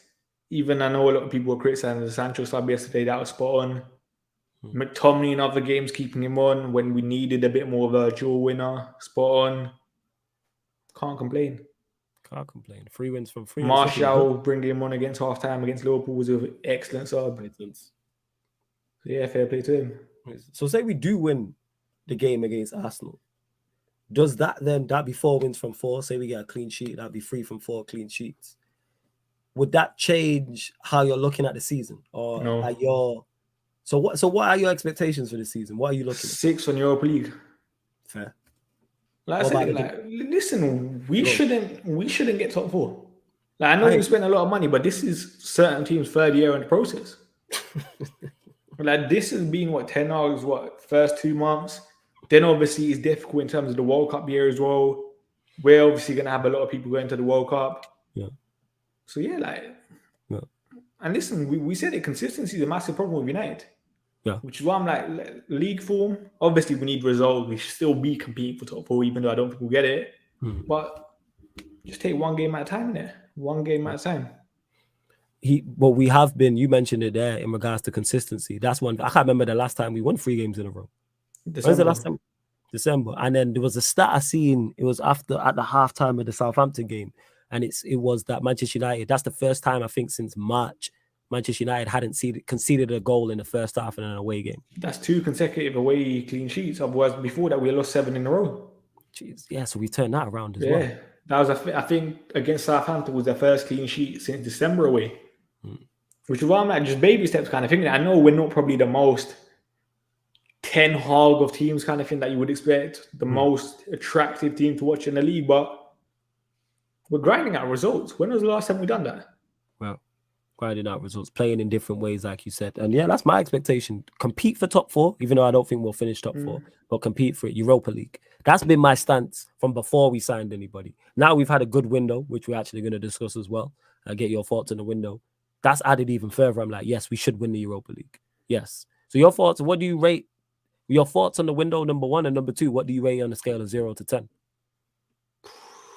Window as a whole. Yes. Incoming's relatively fine in my eyes. Like Casemiro, one of the best holding midfielders. Anthony, priced too much, but in terms of the profile player he is, a left-footed right winger, we needed that for so long. That literally sums up United's poor recruitment over the last couple of years. Like we signed Jadon Sancho, who was meant to play on the right last year for £72 million, and then the year after you go and spend another €100 million or £85 million on a right winger, funny enough. But overall, you can't really complain with the incomings kind of thing, innit? I feel like everyone's relatively happy with it. These are clearly 10 Hag targets. Outgoings, Ghana fee, horrible. Like I said, if it was £15 million with a buyback, then I can hear it, but there is no buyback. I think there's a sell-on clause, and that's a 9 million plus add-ons, taking it to 15, which is shocking. Chong gone, happy with that. Wish him all the best at Birmingham. Hannibal loan to Birmingham, I disagree, but he had to go get minutes. Alvaro Fernandez went on loan, happy with that. Ethan Laird went on loan. He's the fullback, the left back, right? Yeah. Okay. Ethan Laird went on loan, happy with that. Andres Pereira, £10 million. Good deal. Very happy with that. That's pretty much it for the big outgoings kind of thing, isn't it? Other than like the free plays and stuff. Unless I'm missing someone out. Yeah. So scale 0 to 10 overall. 7. I think that's fair. I said 7.5. Why? I think It's just 7. like the outgoings in terms of fees. That's what made it a 7 kind of thing, because we pay too much for Anthony. We probably pay too much for Martinez, even though I think like he will pay back his price kind of thing. Yeah. But yeah, that's pretty much it. You think And of the obviously, Bradford? when we got the signings in was a problem. Yeah, the method wasn't the best, but I like Yeah. the result. What's your thoughts on Dubravka? Couldn't care less. Right, you wanted us to get a number 2 though. You want a new goalkeeper. I wanted a new starting keeper. So you don't think he can challenge De Gea? No. Did he not play for Newcastle? Like as their first choice. Last season, but posting number 1 now. Like I said it, like with the Dubravka thing, I thought Tom Heaton was fine as a number 2 personally, innit? Like that's just my opinion. Like, that's why I said I don't really care with this Dubravka sign. Like he's probably going to play Europa League. Yeah. Like that's it, kind of thing, innit? Just literally, I have no thoughts of that sign. Like it's just next summer. That's the goalkeeper position that I care about because we need to get rid of De Gea after this year. But we do need a number 2 though. Even if we get rid of De Gea. Yeah, and that's what I thought. I thought Tom Heaton would have been fine in that. Well, so you would have been cool with Tom Heaton as number 2? Yeah. All right, fair enough. Like you're playing the pretty much most of the early Europa League games. I think Tom Heaton's fine for that. I think he's not really going to put a fuss up in terms of him not playing like certain other keepers might. Like for example, Dean Henderson was clearly upset with that role. Yeah. Which I said, like it's fine, isn't it? Russ is saying Dubravka's are better than Tom Heaton. He's a solid number 2. CJ says prior to Newcastle, Dubravka was a progressive goalkeeper, but he's been in a Steve Bruce team for time. I don't know if he's still got that in his locker. We'll soon find out. Like I said, they'll play Europa League game, so it'll be interesting. Like, it's Europa League, innit? Like no matter what year, we should still. Yes. We're not relying on a goalkeeper to win us the Europa League. Is that makes sense? Yeah, you're spot on. 100%. That passage of passing that led to the Eriksen shot was fluid. Ten Hag ball. We'll get there. Need a couple more months. The Eriksen shot that went wide. Yeah, no. The one that was on target. The left foot one. You're thinking of the right foot one early. The left foot one. I could have cried tears. I legit was on the watch along and I said it to Eddie. I was like, I could cry right now. We actually put together a move from back to front involving multiple players. 1 touch, 2 touch, man stepping over the ball, dropping the shoulder. I was like, this is all I've asked for. This is it. Like, yes, you want Premier Leagues and Champions Leagues. I just want a team I enjoy. Like, I've actually enjoyed watching us from both standpoints, both offensively and defensively. I'm understanding what the manager's doing. That man that's right there behind you, my manager. You know what I'm saying in that? I can fully get behind what he's doing. The signings he's made to me all make sense. And we're seeing better out of our better players. And then even the players I don't rate, we're seeing better from in your McTominays, your Brunos. I think the way he's using Ronaldo so far has worked. What did you do on the weekend then? That's the selection headache. Same back 5. Yeah. I said I'm going McTominay and Casemiro. See, I would go. It's harsh to drop McTominay because I thought he played well. And it's a merit thing. I would personally probably go Casemiro, Eriksen, Bruno. And then the front 3 would be this. As much as I don't like Alanga, I suppose you can't start. And I'd start Anthony. I'd throw him in the mix. But that's just me. I'm not saying that's what Ten Hag's going to do. I'm doing that. I'm playing Sancho, Anthony, Rashford. That's what I'm going with. Because the crowd's going to be bang up for it. Mark my words, people. The first time Anthony, whoever he's playing against, whether it's Tierney or another left back, gets that ball out on that right-hand side and stands up and drops the shoulder or does a step over, the crowd's going to erupt like it's a goal. The crowd is going to erupt like they're excited to see him. I'm excited to see him. I did the Casemiro as well, both home debuts. So I would personally, that's not what he'll do, but that's what I would go with. You think he goes same team? I think he'd probably go same team. And I think that's fair. I think that's fair. Why? What would you go with then? What would you go with? Nah, like I said it. I feel like that would be too much. In it, 4 games on the bounce, 3 games in 7 days, going same team. Especially when you can see there's issues in the side, kind of thing. That's when I think, like, come on, man, like, be just a bit more proactive, kind of thing, innit? But like, if he goes with the same team, like, you can't really complain. Like I said, the same back 5 as you said. I would go with Casemiro and McTominay. Okay. Because like you know my game plan. I said surrender the ball kind of thing, innit? Yeah, you said that. And then I think Bruno, I wouldn't mind just the same front four kind of thing, innit? Even though Elanga needs to get dropped.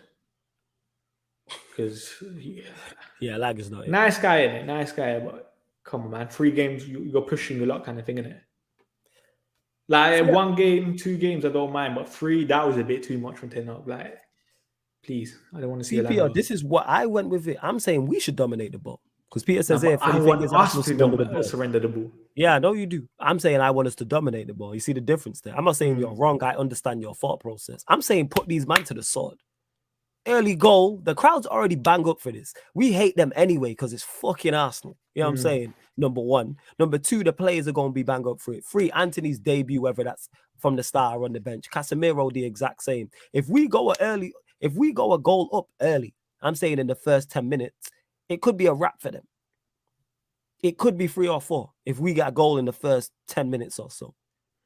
Because that place is going to... Imagine Anthony starts and wraps it top bins inside 6 minutes. No, Anthony is starting. Or Sancho does that, or Rashford, or Ronaldo, or whoever, or your boy Elanga or something. Or Casemiro with a long-range pile driver. You know what I'm saying? That place is going to erupt.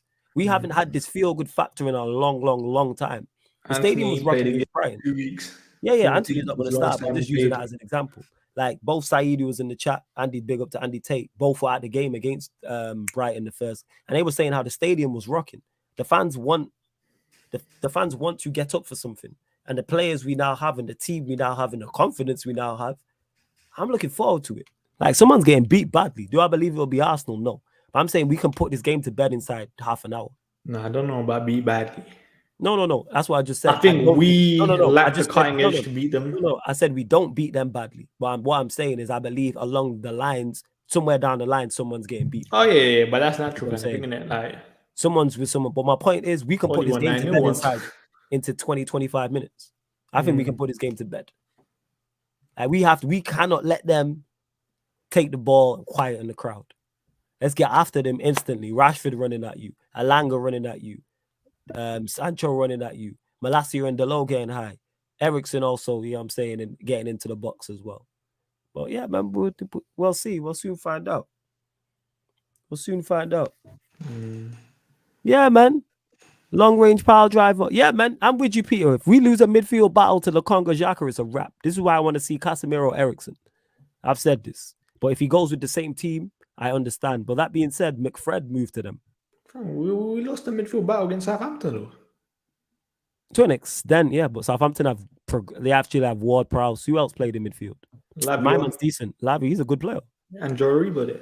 He's a decent player. I don't know too much about Joe Aribo, but the Ward-Prowse and Lavia, I was impressed with. You know what I'm saying? That's Chelsea about Lavia. No, but Xhaka's decent kind of thing, isn't it? You rate Xhaka, I'm not with this. No, he's decent. He's okay. Lokonga I need to see more of, innit? He's okay. Arsenal fans were... So some Arsenal fans hype it the other day, some a bit mixed. Yeah, that's Arsenal fans for you. But yeah, man, Murtagh has a long-range pass. Casemiro strike, man, 25 yards. I'm saying in that. Can take 2 deflections and go in. I don't care. What I'm saying is the place going to be rocking. Southampton hype. I'm a visionary, this guy, idiot, you know. Wait, visionary in what? Because he's Southampton hype. This guy been going on about Joe Aribo and Southampton and Hasenhüttl for all season. Well, like, he don't like them or he likes them? No, he rates them. Yeah, he rates them. This guy was like, I'm a Chelsea fan, but he's like, I hope Aribo dunks on us. And all this. This is what you saying. Ping on like that, yeah. Yeah, he's proper. You know what I'm saying? I was like, when did you become, like, what's the word I'm looking for? This guy's like a proper saint. You know what I'm saying? Like, proper top saint. Yeah, he's like top saint. What they called? That's what they're called. Yeah, the Saints. Yeah. See, look, you said we're finishing top 10. It's we. Yeah, Chelsea, innit? Yeah. They ain't looking good right now, are All they? right, well, let's talk about that. Chelsea. Funny enough, Chelsea are 10th, you know. Let's talk about it. Nah, it's true. Chelsea, talk about it. Your thoughts. Chelsea, their window, too cool. The season so far. Talk to it. Talk about it. Window was a joke. Like yesterday, flipping, like you won in Alvarez the day before. About my blood clot, Yang. What do you mean? Nah, let's not do that. What do you mean? Let's not do that. Did they not get Obama blood clot, Yang? Yeah, but come on, they man. Got Obama I don't know how highly you rate him, but Obama what? I think if he gets 10 goals, that's a good season for Aubameyang, isn't it? And you better hit the ground running straight away because he has a special relationship with Tuchel, innit? They wanted Alvarez, You childish. second to Yo. last day. They wanted, was it Sangara, I think? I swear that's what Fabrizio said. It was linked with him. Yo, Peter and Jez, obviously I got the show with you two. I'll probably send you the link and you man can just jump on it. Go on. Carry on. Zakaria. Last day, I just feel like all of that could have been a lot sooner thing, innit?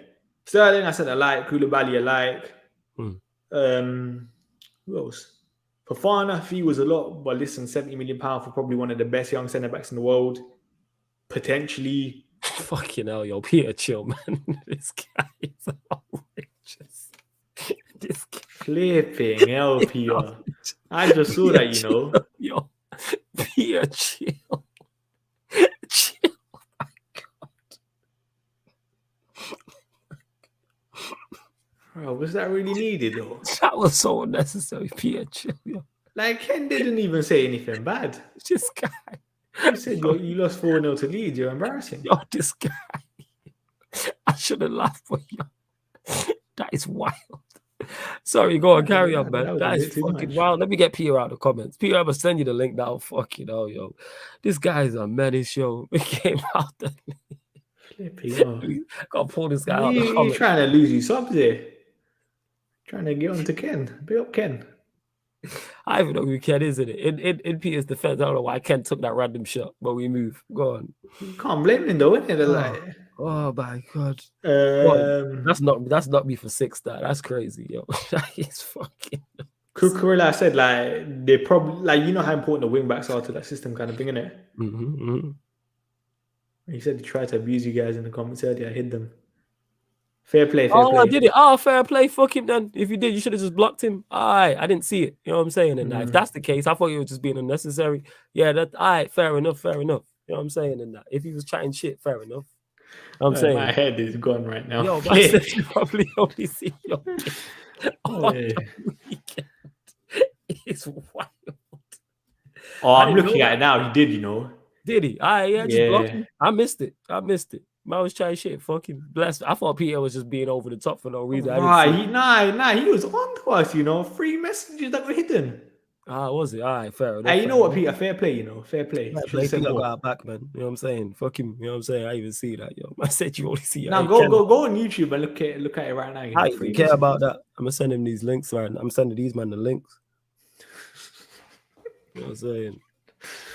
Yeah, now fair enough, Peter. Fair enough, innit? I didn't know that I thought there was a back and forth between you two, something football related, innit? Fair enough. Let me block him. I didn't know, innit? Why people here always chatting shit? You know what I'm saying? No, let him respond. I want to see the response. No, fuck off. You know what I'm saying? He can fuck off. That's what he can do. I ain't here to be abused. You know what I'm saying? The chat probably already got to him anyway. Let him respond, man. Boo. What do you mean, boo? You know what I'm saying? Let him respond, man. No. You can let him respond. We're doing the show on Monday, innit? So he'll be on your channel on Monday. You can let him respond. No, I'm gonna unblock him. Okay, you do that, innit? Unhide views on this channel. There you go. This guy. Ken Chowan was unhidden by me. If you said some wild shit, I'm gonna take away your privileges. How about that? That's calm. Let him respond. I can respond before I ban you. This guy. Oh, nah, Peter, I don't have that. See this Peter, guy. I don't have that. You said your wife swallowed you. Wait. Guy, yeah. Why? All right, we block it. This is not what we're doing. Please. Well, let Peter respond to this. Please, let Peter respond. I'll let Peter respond to this, but we ain't doing that no more. I'm gonna take away your privileges, fam. You know Me? Yes. Don't do that. Don't do that. So don't unblock him. He's blocked. Hey, don't unblock him now, Peter. I'll let Peter respond, but Peter, don't unblock him. All right, this Peter response, man. This is way. Yeah. That's not even. No way. Because he said your wife swallowed your son. Like. No, but you didn't see what he said before. Like, whatever. Anyways, we keeping it moving. Chelsea, back to it. Talk to me, Bainsy. Look at this guy. I look at Surfer, you know. Surfer's going in as well. Yeah, man. Yo, back to football, dickhead. This guy is such a top instigator. You know what I'm saying? Go on. Pierre, I sent you the link as well. Because we are supposed to obviously do the Man United Ballers at the Bridge talking at Tottenham Talk. So we're just going to merge all the shows into one, people. Since there's like 60 of you lot in it. We'll just keep this rolling. But yeah, Chelsea. Talk to me, Bainsy. Thoughts? Run it back from the top. I'll be honest, my head's gone. Yeah, no.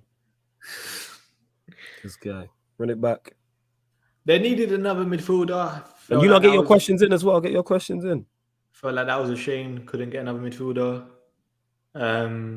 Or like a quality midfielder kind of thing. And even like someone like Kone from Bristol Mönchengladbach, I think would have been a brilliant signing.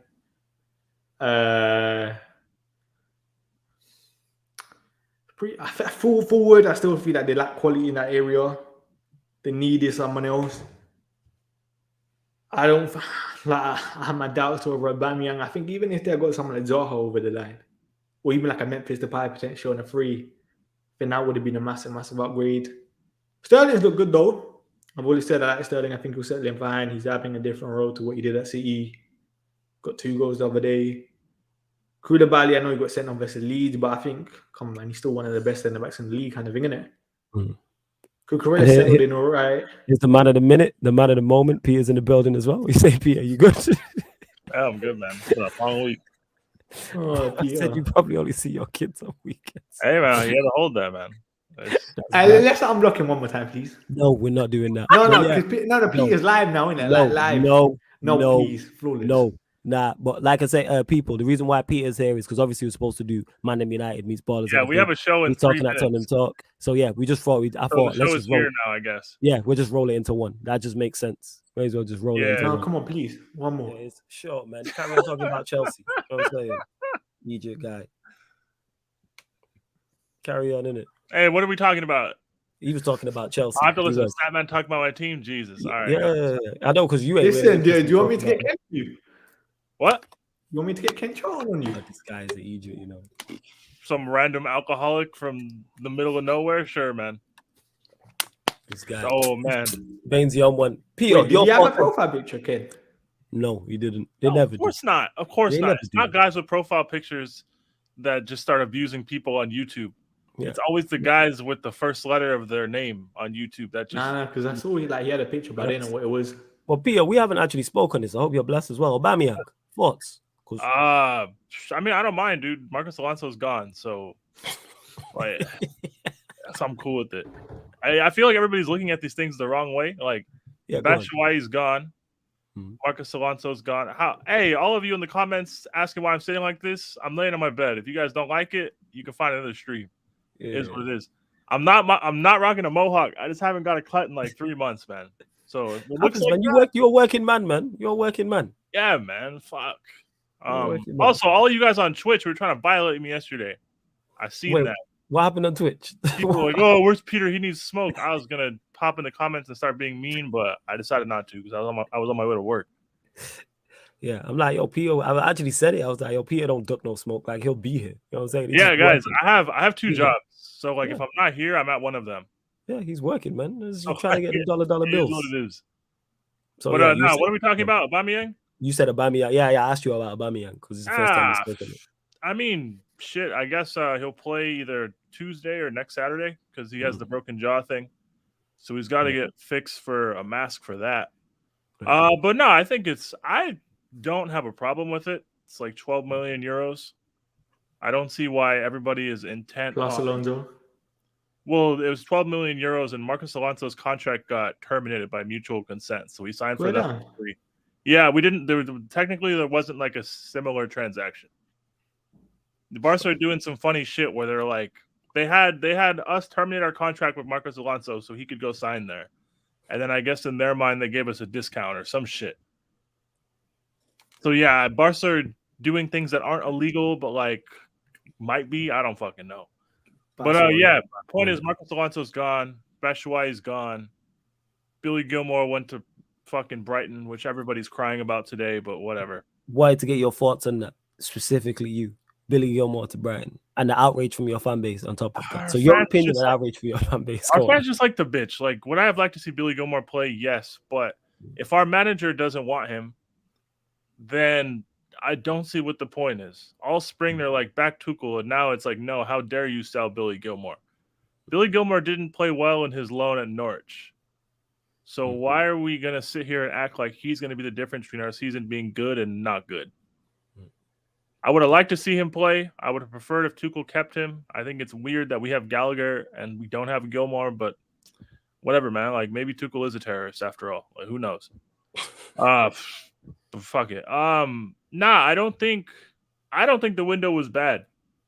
Other than getting done by Barca's money laundering weird thing where they got this loan from these random Korean guys. And speaking of loans, and they could get shout out Jez.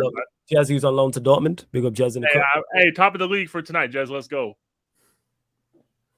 Let's fucking go.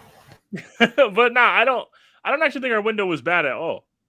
I just think like people like to be upset, and us not having a DOF or having like a late start to the summer, then yeah, sometimes things have to be thrown together. I'm not gonna lie, we signed Zakaria out of nowhere, and it's a loan with an option to buy thing. I'm not gonna pretend like I think he's gonna do amazing or I know he's gonna be shit. We'll just have to wait and see. The real problem is Conte is hurt, and I don't know when Kovacic is planning on actually being fit again to play. But as soon as we can put two of those three back in midfield together, things will be fine. You'll be all right. You just looking. I'm not that stressed. I'm not as stressed as most people. I understand we haven't had football all summer, and we've had 5 game weeks, and people are pretending like the entire season is going to go how these 5 weeks did.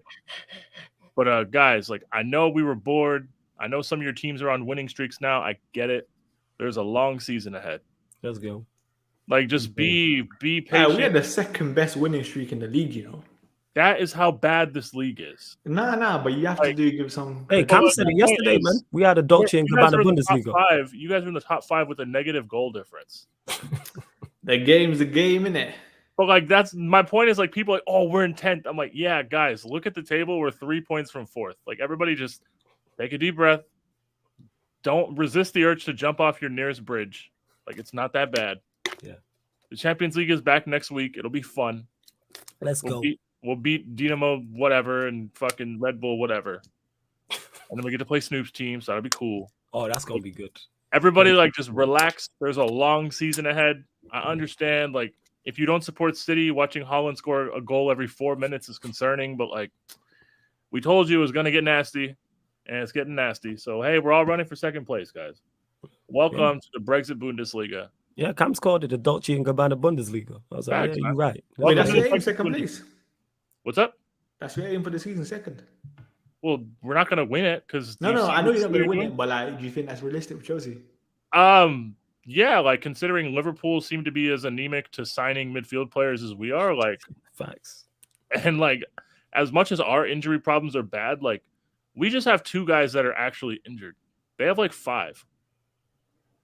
They have like Keita, Henderson. And you're still below them. What's up? You're still below them, though. By like a point, yeah? Like literally a point. There's only a point? Yes. Yeah, we're Liverpool in the league. They're like 6th, but we're 10th. But there's only a point between those 2 teams, Statman. Hey, we're above Liverpool as well. Yes, by a point. 10 knocks. By point. We're 5th. Yeah, we're 5th. Yes. Like everybody's put some respect on our manager's name, Bainsy, man. Like, I know the jokes hurt when you guys were in 20th. Like I understand. Everybody was killing United. You guys were in 20th. I know, like you guys got bullied. I understand that, but it's like now you guys won 3 games, went all the way to 5th. There's no reason why Chelsea can't win 3 games and go to like 4th. Doing a title challenge, yeah.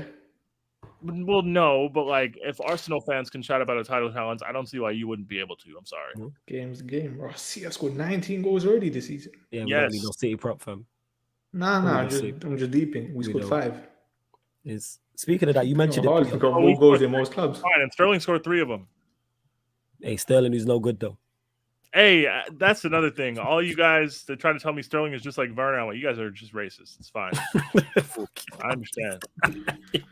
It's the most racist thing I ever heard. This guy's a menace. Nah, I seen some race. I seen saying that wasn't racist on the timeline, but it sounded racist. You seen it? It got put in the group chat in it. We won't mention who. You know what I'm saying? But someone spitted saying the troops is Aubameyang. What's it called in it? Troops is Aubameyang term and that. You know what I'm saying? You know what he says about Aubameyang. Have you seen it? It's in the group chat. Oh, Timo's girlfriend. Yeah. Let's call her Hey, that. Yeah, I'm not gonna lie. Timo's crush, I We should need say. to ban her from home games because our win percentage when she's there is like 30%. Yeah, because someone said, "Yo, I went straight to the quote tweets. Cause I knew the quote tweets would be fired." Someone was like, "Yo, this is just racist." Yeah, it is. I'm sorry. Like, I don't know. I'm not as worried about. I'm not as worried about Chelsea as a lot of people like to be. I understand it's cool to like be all doom and gloom, and a lot of our fans are doing that shit for no reason. But look at who left the club this summer. Look at who we've brought in. Yeah. Yes, in terms of numbers, we might have lost players, but I think in terms of quality, we have better players. Like, I don't care how many goals Werner scores for fucking Leipzig. I don't care. He's not good. No amount of goals in the Bundesliga is going to change my mind. I've seen Werner in our team. I don't care how many Lukaku scores at Inter. He's also not good. I don't want to say he's not good. He's not right for us. Right? I'm not going to pick Romelu Lukaku over Thomas Tuchel. I'm just not. Well, that's fair. Do I think Lukaku could do better in our team than Werner? Yes. But do I want... And also, Lukaku doesn't want to be here, first and foremost. That's true. What is the point of trying to keep somebody like this? So he could score 30 goals on loan at Inter. I wouldn't give a fuck about a single one of them. Unless by some act of God they make it to the last 16 of the Champions League and play us. That's an act of God. Yeah, okay. They're not. They're going into Europa League. It's fine. You got Bayern Barca getting out of that group. Oh yeah, I'm gonna pick the serious teams, and then Inter will be a sexy Europa League team. And then Lukaku might get to another final and score an own goal, man. I don't know. This guy's a man. He did that last. No goal against United, man. That would I don't know. I'm not as doom and gloom about it. I'm more so now that the window's closed, I'm really looking at like what teams have. Like, for example, for the season, I don't think Arsenal are in as brilliant a position as like they are in the league actually, like looking forward. Like, I would rather have your guys' squad than their squad. Yeah, no. Just because, like, yeah, you guys are probably short attacking players, but they're kind of short like everything. And they're relying on like not like their key players are like very injury prone. And also like potentially going to go to prison. I don't know like how that's going to get resolved, but like you know what I mean. Like there's a lot of they're going to go to Old Trafford maybe with the backup goalkeeper playing. Why is Ramsdale injured?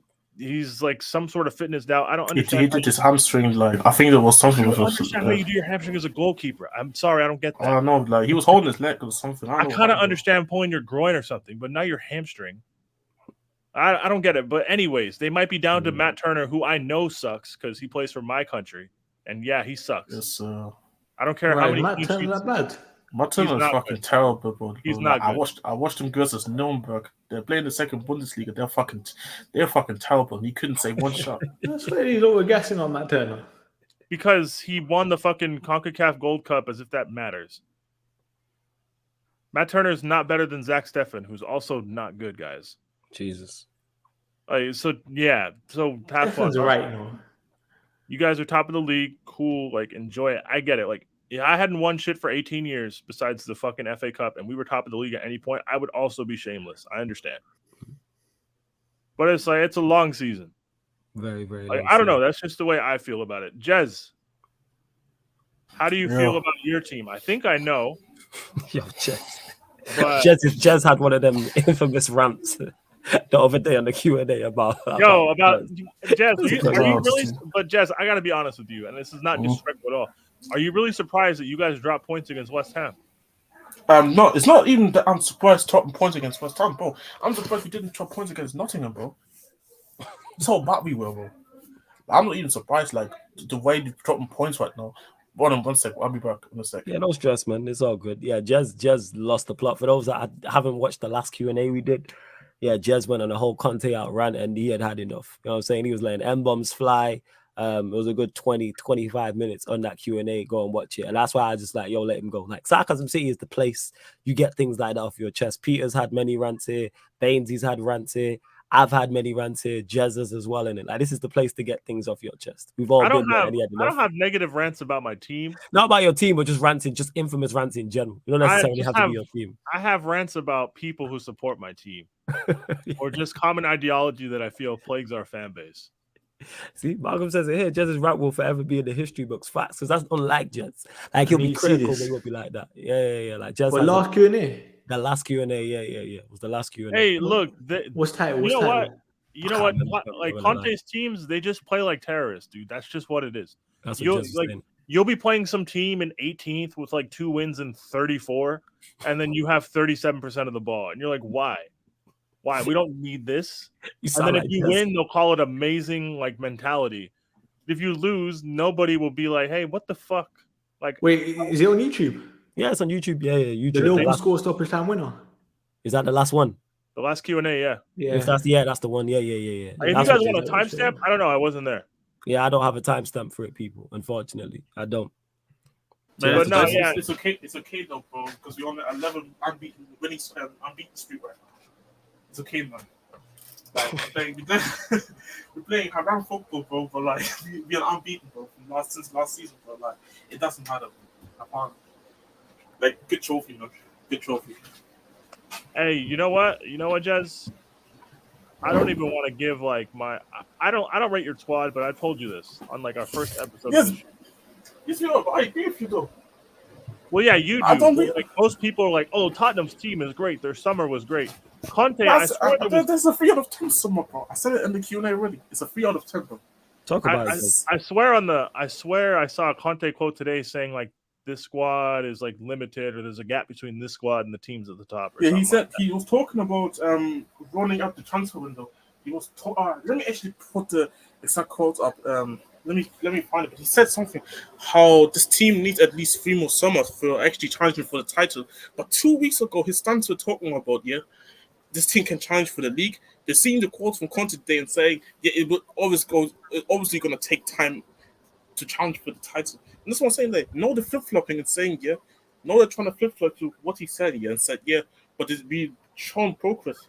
But 3 summers, bro, when you only has like literally 1 year left on his deal, bro. Like, what you talking about 3 windows, bro? Like, whatever, man. Let me bring up this shitty quotes up, bro, because I'm fucking tired, man.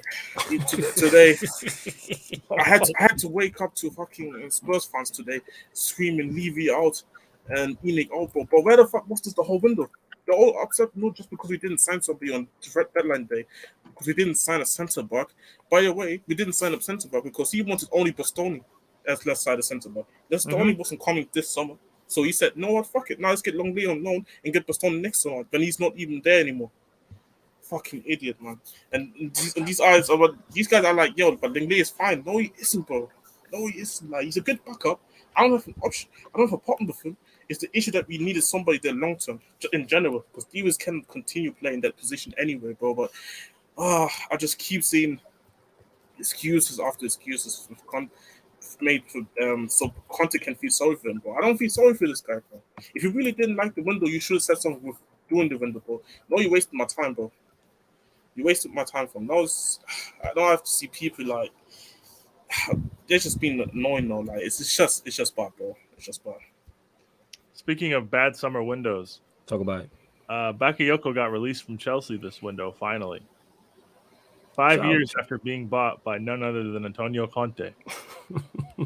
What about Baba Rahman? I think he's still there somewhere. Someone said he's on loan, bro. I don't know. No, I don't know. I don't know where. Like, I don't support Chelsea. Someone just told me that Baba Rahman name is so satisfying to say. Mourinho. This is Baba Rahman. That's such a fun name, you know. Shout out to my fun name hype. My Ghanaian brother, man. But no, this is what Conte said, bro. I found the quote here. We want to continue to improve. Work very well. I'm happy to have the squad. The new players are totally inside the dressing room. We did the right things, but if someone thinks we could lead to the situation, we are far from this. This is what he said. So yeah, I mean, sorry, Jez came with notes. That's crazy because I saw the quote retweeted on the timeline when I woke up. I'm like, I knew it. Well, was it Jez who retweeted it? Nah, it wasn't Jez. It was some random Spurs fan just retweeted the quote. Jez probably quote tweeted it. No, I'm suspended, bro. For what? Oh no! Oh, that's right. Just got suspended Go, last week. why, go on. You can say it, man. Let him know why you're suspended. It's cool. Bro, so pretty much, obviously, like Nottingham Forest, and Son was terrible. He got subbed off. Johnson came on. Beautiful assist came in, and I tweeted under my original tweet, "Son, how many time is up, nigga?" And this is going to be for a week.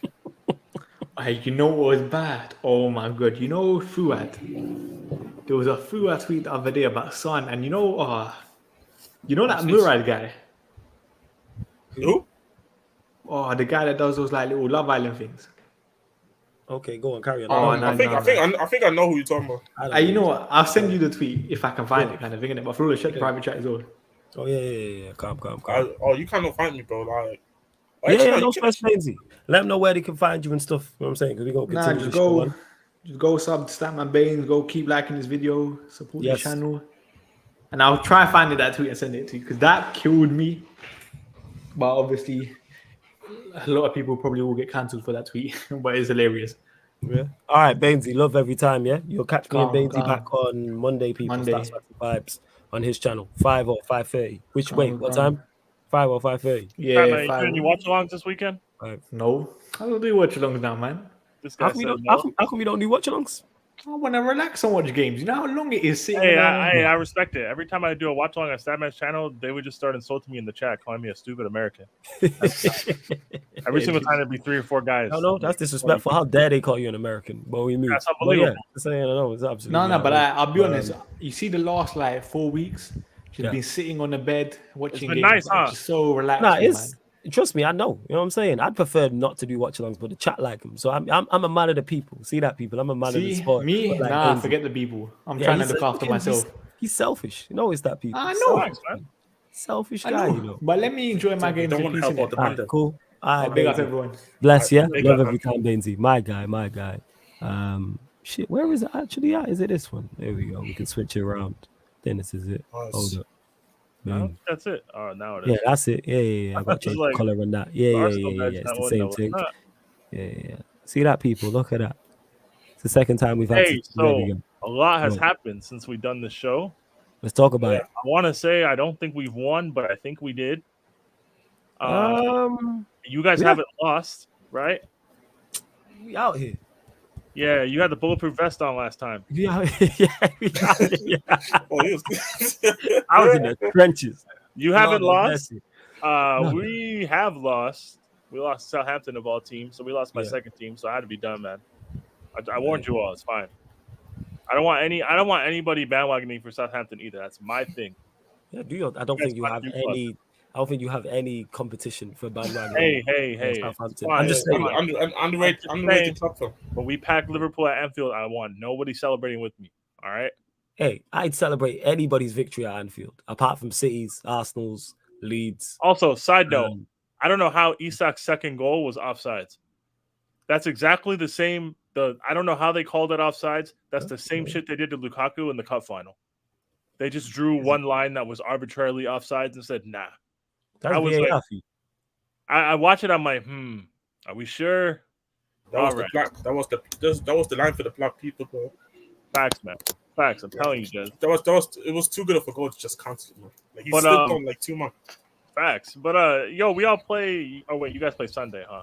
We play Sunday. We got Arsenal Sunday. Guys, you guys play 3 p.m. tomorrow? 3 p.m. So do we. We play West Ham though. This is the thing, because this is actually funny because I looked at the schedule, bro. I think us, Chelsea, and 2 other London teams, bro, they are all literally on the way on Saturday, bro.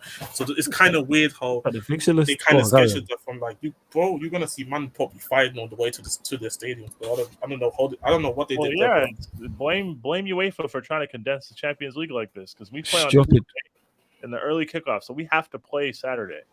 We originally scheduled to play Sunday, and then we were like, no, we're playing in Zagreb at fucking 6 p.m. on Tuesday. So no, they didn't announce the fixture got. Oh, so 6 p.m. Yeah, they didn't announce the fixture got moved to Saturday until I think it was Wednesday morning. And people you play early kick. What about accommodations? And they're like, yeah, fuck you. So thank you, Premier League. I don't know why you waited to move this fixture, even though it was inherently obvious that it might need to be moved because the Champions League starts on September 6th, which we are in. but thank you guys for not using common sense again. I don't know why I expected better. Because Jez is right. Tottenham, Fulham, Chelsea, West Ham, Brentford also play at home at 3 p.m. Yep. Jesus, that's 3 London teams. Mad. They don't care about that shit, man. They gotta move. Like this is gonna happen before every UCL like group weekend. This is gonna happen.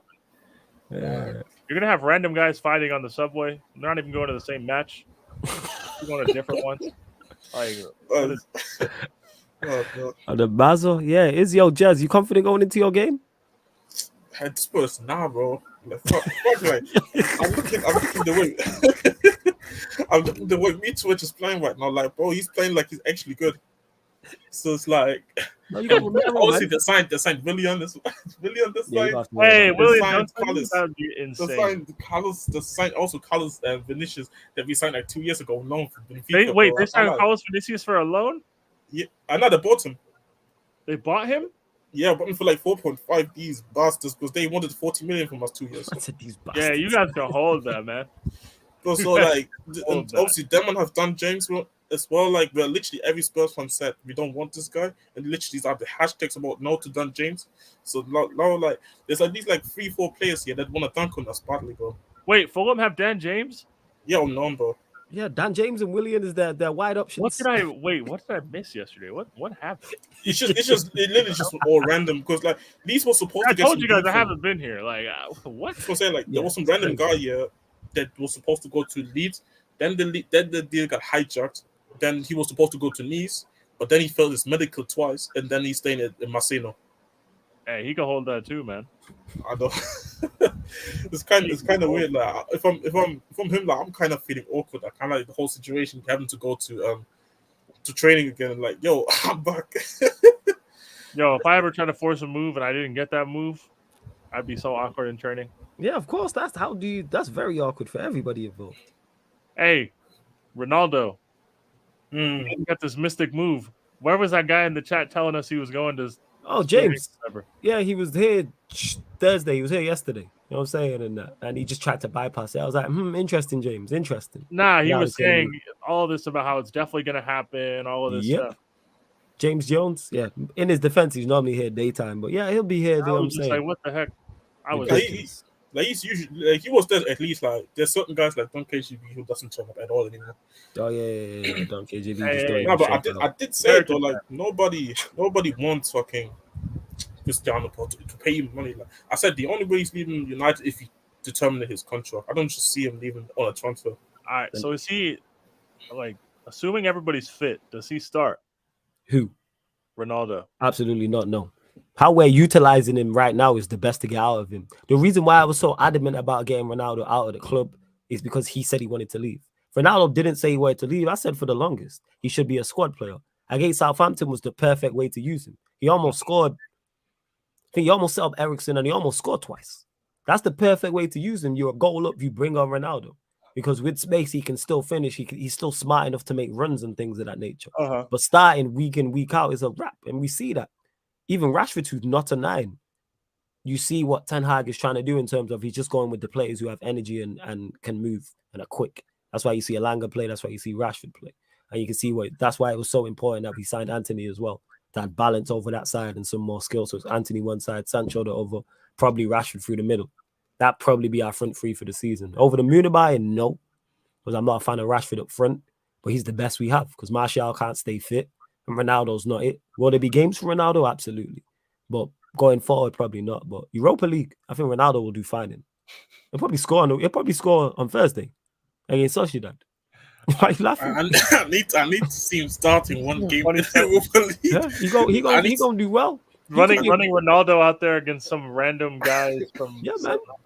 I need to see it. I need to see him walking outside with the music. He's gonna do his Giroud 2019, man. Let's go. No 10 minutes, but we're smashing Europa League every week. Let's go, man. He's running it back. Before he's chasing the trophy, didn't want to be fair. Absolutely, I'm with it. He running like that's what I'm saying. He what's it called? He's gotta be a team player because no one wants him. That's legit what it is. So, and if Martial gets fit, it's a wrap. Martial manages to actually find some fitness. That's a big if, man. It's a big if. But he's behind Martial and Rashford. So all the people are like, oh, he won't be our third. He's our third choice striker. He's our third choice. And bear in mind, we didn't sign one. So if we would have signed one, he would have been fourth. Ten Hag could have easily played him against Southampton. He could have played him against Leicester. He could have played him against Liverpool. He chose not to. Because Ten Hag's a smart individual. As I was stating about him. He's a smart individual. He figured it out quick. He's figured out what works in this league and what don't. And that's why you've seen the upturn in form is because we're playing his players now. You see, all of our players have made an impact. And I expect Anthony to do the same as well. All his signings, I should say. Hey, Luke Shaw, Harry Maguire. All on the bench. Europa League. Yes, they are. You know what I'm saying? Free my dogs, man. Hey, free your dogs. They can go sit on your bench then, innit? You know what I'm saying? And that. Have you already got like 5 defenders on the bench? Yeah, man. Yeah, you have actually. Hey, Jez, why do people think Jed Spence is actually going to play? He wasn't going to play, and I told people, we either have to go and get a serious right wing back here that can go in and start immediately, because if Jed Spence is going to come, he's definitely not going to be ahead of Emerson. I believe he's better than Emerson. At least at this, because he can at least attack space.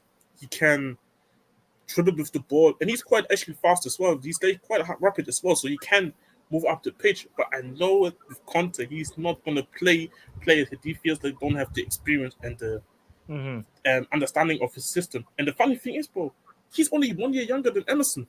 It's not like he's 17 or 18, bro. He's just 1 year younger. And yet he wants to continue playing with Emerson. So that's what I told him. Don't be surprised if you see Emerson continuing playing or Doherty. Doherty coming back from injury. So I think the only reason why Doherty is not playing right now is because he's literally struggling to just be ready to go to play, actually. Because I think because he had quite a big knee injury. So he's definitely in the background, struggling to kind of just find fitness to be playing a whole 90 minutes.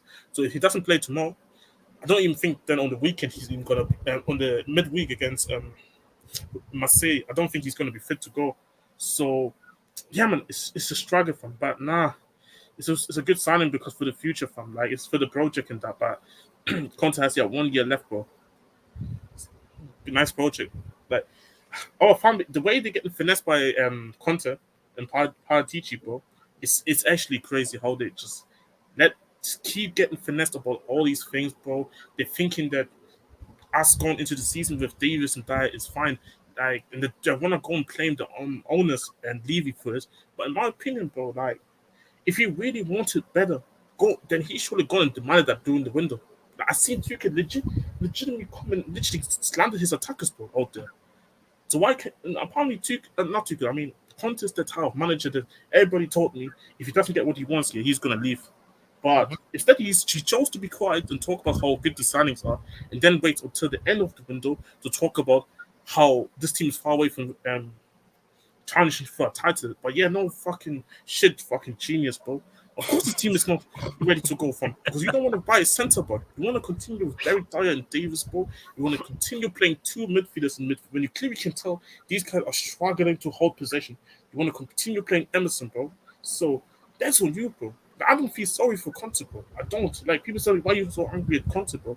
Why? Like, bro, because I make claims saying, because I seen a tweet today, I put it in the group chat, and said, if you could choose to sack Conte right now and get Potter in, I chose yes. Because I can clearly tell, bro, how this is going to go, bro. I can clearly tell, this is literally Jose all over again, bro. This is going to, we all knew it was going to end in tears, bro. But the way this is going to end this one, the unbeaten record, as actually not, like, these guys cannot play this type of football where they can concede in 16 shots to Nottingham Forest, bro. 16, did you just say? This was about that many shots, bro. Like, Jesus. Again, like 15, 16 shots. Like, let me actually go up again. Hey, but you guys got mentality now, man. Who cares? Yes. God. Yeah, yes, apparently we do.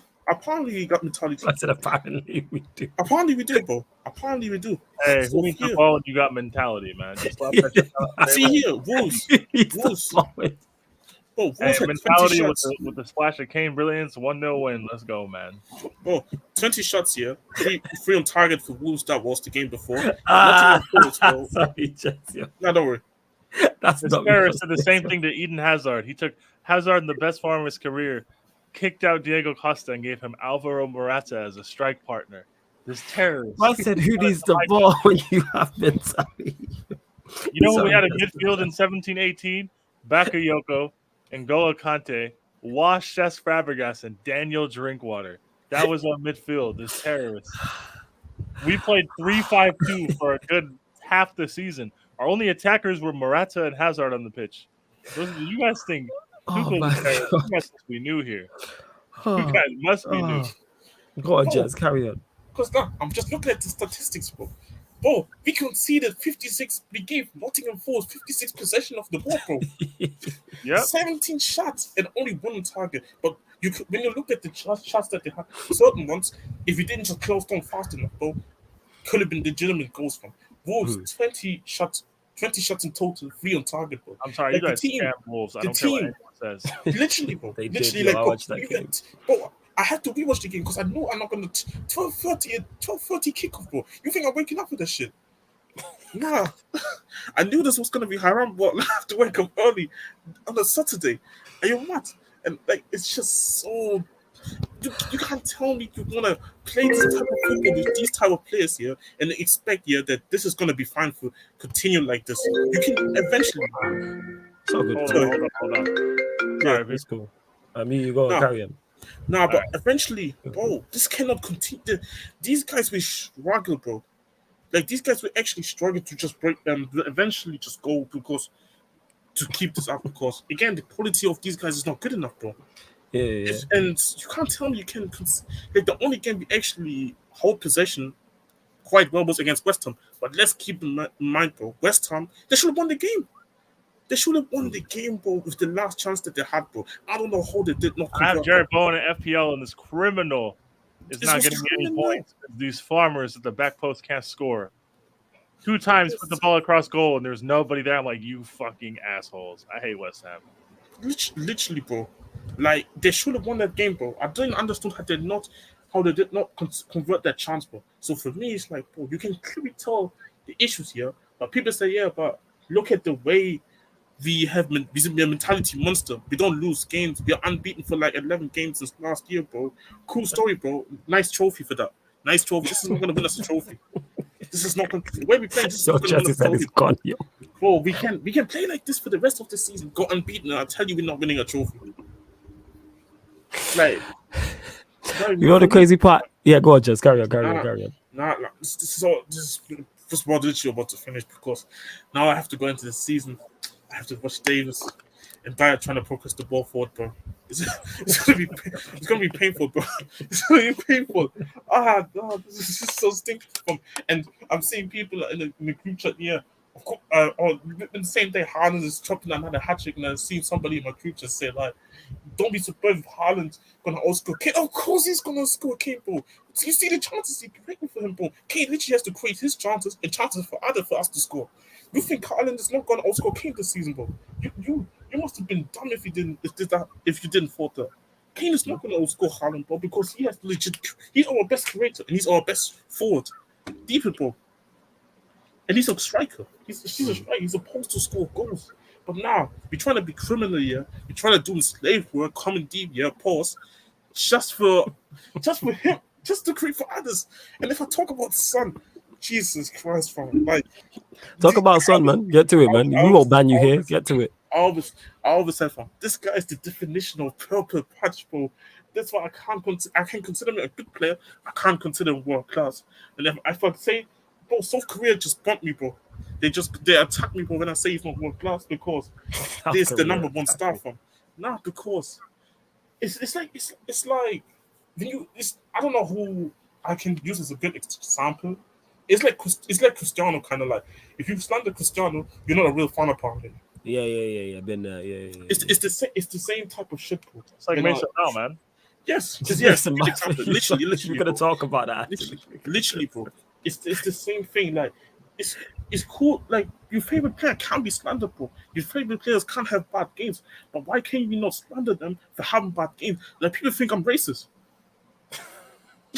People think I hate Koreans, bro. Guys, to be clear, he's racist, but not because of this. Imagine, bro. But now, bro. I'm seeing tweets like you must be racist if you don't like Son. I like Son, bro. He's a has a good personality. I think has done a lot for the club as well. But you have to also be admitting saying, yo, this guy's not in form, bro. He's literally stinking out the place. He's just, even when you watch the pass maps, bro, the guy's not even involved in build-up. He's just literally up there on the halfway line waiting for the cherry pick. Literally, bro. And it's like, he needs to be benched for Richarlison, bro. Because when Richarlison comes on, you can clearly see he's getting more involved in the game. He can link up with the left wing back because his passing game features a lot more. Can link up with everybody, with Kane, with Perisic, or whoever's going to be there. So yeah, but yeah, that's all I had to say, to be honest. So yeah, cool, just got to get a lot to get off his chest. What's crazy is Peter's the fifth because Chelsea fan who has agreed with Jess because Surfer, Ahmed, Prime, a terrorist used to work here, and somebody else was on, and I think Surfer said, "Hey, you lot, does this not sound exactly like Conte's second season at Chelsea?" And everyone was like, "Yep." And I was like, "There's something to this," and now you've said it as well. It was literally Ahmed, Surfer, Prime. Who else was on? There was another Chelsea fan on. I can't remember who it was. Lewis as well. Yeah, Ahmed as well. Yeah, Ahmed, who I mentioned as well. Like, yeah, they were saying it's all his man called Son the final form Rashford. You know, that's crazy. It's crazy. The final form Rashford. That is brilliant, but yeah, I think Son's a better player than Rashford. But like at the moment, he's really playing like that. Really, he's just out there. They don't really create their own chances. Hey, Rashford got a goal and assist in his last two. I'm just saying, just putting out there, people. That's great, but like, yeah, man, it is fantastic. 3 wins from 3. It's brilliant. They don't really like create their own shit. Is like the problem with players like that. They need somebody to create things for them strictly. And Murtaza, you were one of those people in the chat over summer who put Sterling in the same conversation with those players. Yeah, that is true. You did, Murtaza. So like, I don't know, man. I think Sterling's a better player than Son, but people would think that's insane to say. It's not insane, bro. It's not insane, but I think because people, you know what it is. People back again, but I will talk about the Sterling. Just when you jump back, when you come back, I've started this question anyway. The difference is people can't make the difference. There's a difference between productivity and talent. So a player can be more talented than another player, but people will say that's better. Give me the player who's better, who's more productive. Son is more talented than Sterling, no doubt about it. I don't even. But in terms of player. I'm taking Sterling. Nah, Son's he's more talented than Sterling. Is he though, or is he just is he an elite finisher? So that makes he's sense? An elite finisher. He's 2-footed as well, which is ridiculous. Well, that's fantastic. What I mean. Like he's probably like one of the best finishers the game has seen. But like in terms of his overall game, is he actually more talented? I would say I think Sterling's a good dribbler, but I think Son's a better dribbler than Sterling. I just disagree. You think Sterling's a better dribbler? I think Sterling's a much better dribbler than Son. I think Son is like a horrible dribbler. Nah, I think Son's good. You know what I'm saying? He's a bad dribbler. That's crazy. That's crazy. A bad dribbler. Go watch the game they played at Stamford Bridge again. Son didn't do shit the whole game. Yeah, I watched that game. Yeah, he didn't do like Son is cool, like dribbling towards the goal, but like when he has to play with his back to the goal, or when he can't just play the ball to Harry Kane and turn and sprint, then like I don't see a lot. I don't see. Seth, why are you telling me short, man? I'm a fan. I always defend Sterling, but my point is, I always defend him. I heard you once say Son is a horrific dribbler. Well, he's probably worse than Wan-Bissaka when it comes to dribbling. Is he that bad? Have I just been bamboozled? Is that what it is? Yes. Is that you better telling me? Yes. Actually, watch Son dribble a football. He's not good at dribbling. He tries this hessy step, like little step overs and passes it sideways. He's fucking terrible at dribbling now. He used to be a good. Closely. He used to be a good dribbler, but he regressed as a dribbler so bad. Well, like now, it's so bad. Like he only against Webster, it's the first dribble that he completed the whole season. So he completed like 1 out of 6 dribbles so far. No, 1 out of 7. Seth is saying it's the Westbrook effect. It might be that. That happened. The thing is, I'll be honest, when I've been bamboozled, like I used to think Havertz was good until you told me he wasn't. And I started watching and I was like, right. Maybe it's the same with Son. I don't even think Son is finished or anything, but you can just clearly tell. Guys, he can't dribble. Don't lie to me. No, I literally said you can't dribble. Yeah, you did say that. Man called him the Korean Diogo Jota, you know. But Diogo Jota is a better dribbler than him, bro. I can name you. Yo, Bud said today Diogo Jota plays like he's in high heels. I died. Yo, I was like, my God. See, Black Diamond, I don't even agree with this. Like, Son isn't like, I guess in terms, is Zaha, because Zaha can actually dribble. Like, I can give Zaha the ball, and I can expect creative chances at the end of it. Okay. I can't just give the ball to Son and have him go ISO with like 3 guys. No, you can't, bro. You don't Like, think Son can ISO? Not against maybe No, 3 guys, but 1 guy. Bro, like, Jez, trust me, Flawless. He's literally staying at the halfway line. Outside of that goal he scored in 2018 against us on the counter, when have you seen Son shot people up like in an ISO? Bro, he used to do it in his first and second season, but then from the third season going on to now, he requests every season. And they're like, no, it's like, bro, he legit has to wait in the halfway line and waiting for Kane to be like Tom Brady, passing him the ball from like 30 yards out, bro, and just hope he scores. Like Son used to be more of like a winger, but now he's strictly like an inside forward. He's inside forward. Legit, he can't touch he can't hack the touchline. He cannot dribble with the ball, bro. He would try to do the hezzy steps, bro, and pass it back, bro, to the fullback. He is a terrible dribbler, bro. Trust me, for this. When you watch our next few games, God save you when you do, because we play haram football. Trust me, watch Son, bro. He doesn't want the ball in his feet, bro. I'm gonna have to watch him. Yeah. He doesn't want it. He doesn't want it, bro. Like, bro, I can tell you probably 10 fullbacks in the league right now that are better dribblers than him. Jesus. I stand corrected. He probably is the worst dribbler than fucking McTominay, bro. That's how bad it is. Hey, we don't want Jez on loan. I don't want Tottenham's fans or the Jez is on loan to he's at Dortmund. We won today, bro. He's at Dortmund. See, look, he's happy. Man's at Dortmund and that man jump ship. You know what I'm saying? Not only he's a flag switch international flag switch at clubs. We're getting UCL football and a league charge. Tottenham's only getting 1, man. Oh, you talking Dortmund? What? Dortmund? You reckon Dortmund going to be in with a shout for the Bundesliga? Is that what you're saying? They're in first place right now, man. That's all that matters. It's 5th game with 5. How many games they in? 5? Is it 5 games in? Arsenal top of the league. They only got 34 though, so they're closer to the end if you think about it. Yep. I mean, to be fair, I don't think we're gonna win a trophy this year. You can't even dispute that. It's facts. I don't think we're gonna win. We're gonna win but I do think we can win the Deco card, because at some point Bayern doesn't just give a fuck about the trophy. So there's always like an open run for it. Hey, fuck that, man! You're gonna win the Europa League when you guys drop in. Hey, that's our competition. They ain't winning that. That's our competition. Bro, we winning that. I'm looking at Jude right now, bro. He's kind of smelly lately, bro. It's not looking good for him. Maybe he's missing Haaland and Sancho. I don't know what's going on, but he's been smelly a little bit, bro. I'll be real. And fucking we need who's my man's name again? We need Adeyemi back ASAP. I can't watch Modeste up top. But anyways, I'll be back again. Yeah, no stress. We'll move on to it because it's been the talk of the town, specifically after Chelsea's defeat to Southampton. Mount and Havertz, I'm saying, have been a major talking points, topics of conversation amongst the Chelsea fan base. Are they good enough? Are they not good enough? Yeah, should they be dropped? They're both, what are they? Both 5 games, 0 goals, 0 assists. Talk about it. Yeah, like Havertz has like 1 completed dribble all season, I think. Is he a bad dribbler than Son? Funnily enough, I think so. Still, I would still say so, but this guy, you outrageous. Yeah, I don't know, man. They're just not good. Like, I don't know how else to say this. Like, I don't know why you guys that are just now realizing this took so long either. Like, I understand a lot of you love Kai Havertz. A lot of you are attracted to him and don't want to admit it. A lot of you love Mason Mount because he's white.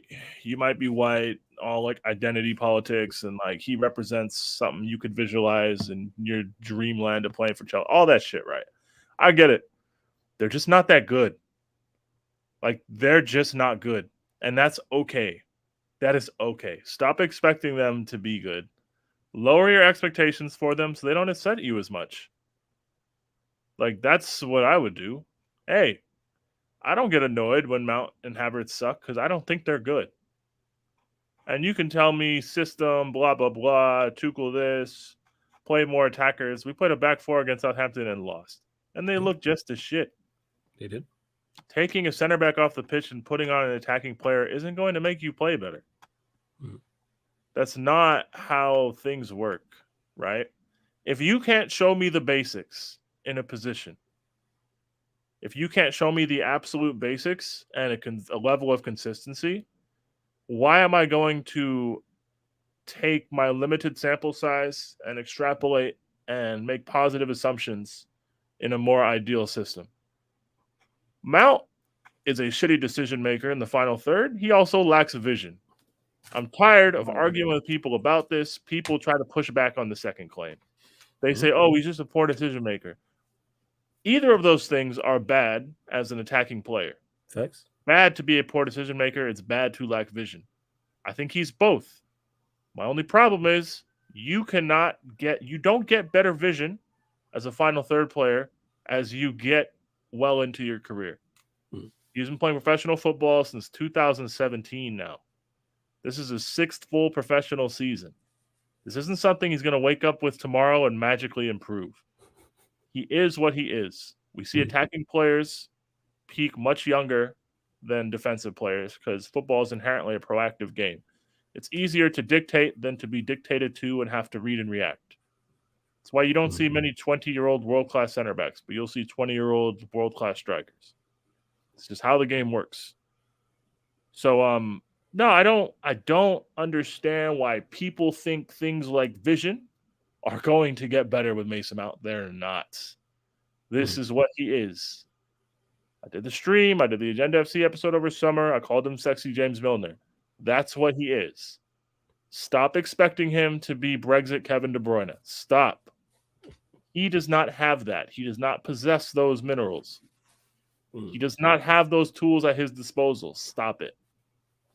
Like, that's just what it is, man. I wish he was better. It would be nice. It would help my life if he was better, but he's not. He's just mid. And it's okay to be mid. That's cool. Like, go play for Palace or something, or go play for, like, Newcastle even. If you want to, go be mid there. But, like, not here, man. No. As for Havertz, that guy. If you speak on this guy. Look, you guys can be attracted to him, whatever. I know Werner was worse. This guy's wild. I know Werner was worse, but Werner's gone now. There's nowhere for Kai Havertz to hide. Some of you people were comfortable with him being our 9 going into the season, saying, oh, this is Havertz's year. I don't know where the fuck we got that from. My concern about Kai Havertz is, even if the creativity issue in our team was fixed and we were a free-flowing, consistent football team, I still think Kai Havertz is unable to get me the output. Like, even you can say he needs more chances, and I agree with you, he does need more chances. But my thing is, even if he did get more chances, he'd still fluff his lines. He's not clinical at all. Whereas people want to make assumptions about Sterling. Guys, wake up. Sterling has half our Premier League goals. He's been involved in 4 of the 6. Jesus. Wake up, shut your mouths, learn the game. Yes, Sterling shoots like a 12-year-old, but he scores. You know what Kai Havertz doesn't do? Fucking score. When Reece James whipped the ball in against Tottenham and it was right on Kai Havertz's foot, he put it wide. That's a bad miss. He put it wide, right? We remember. That's a bad miss. So, like, hey, that's in a snapshot. That's Kai Havertz. Decent game. Got his chance. Fluffed it. That's him.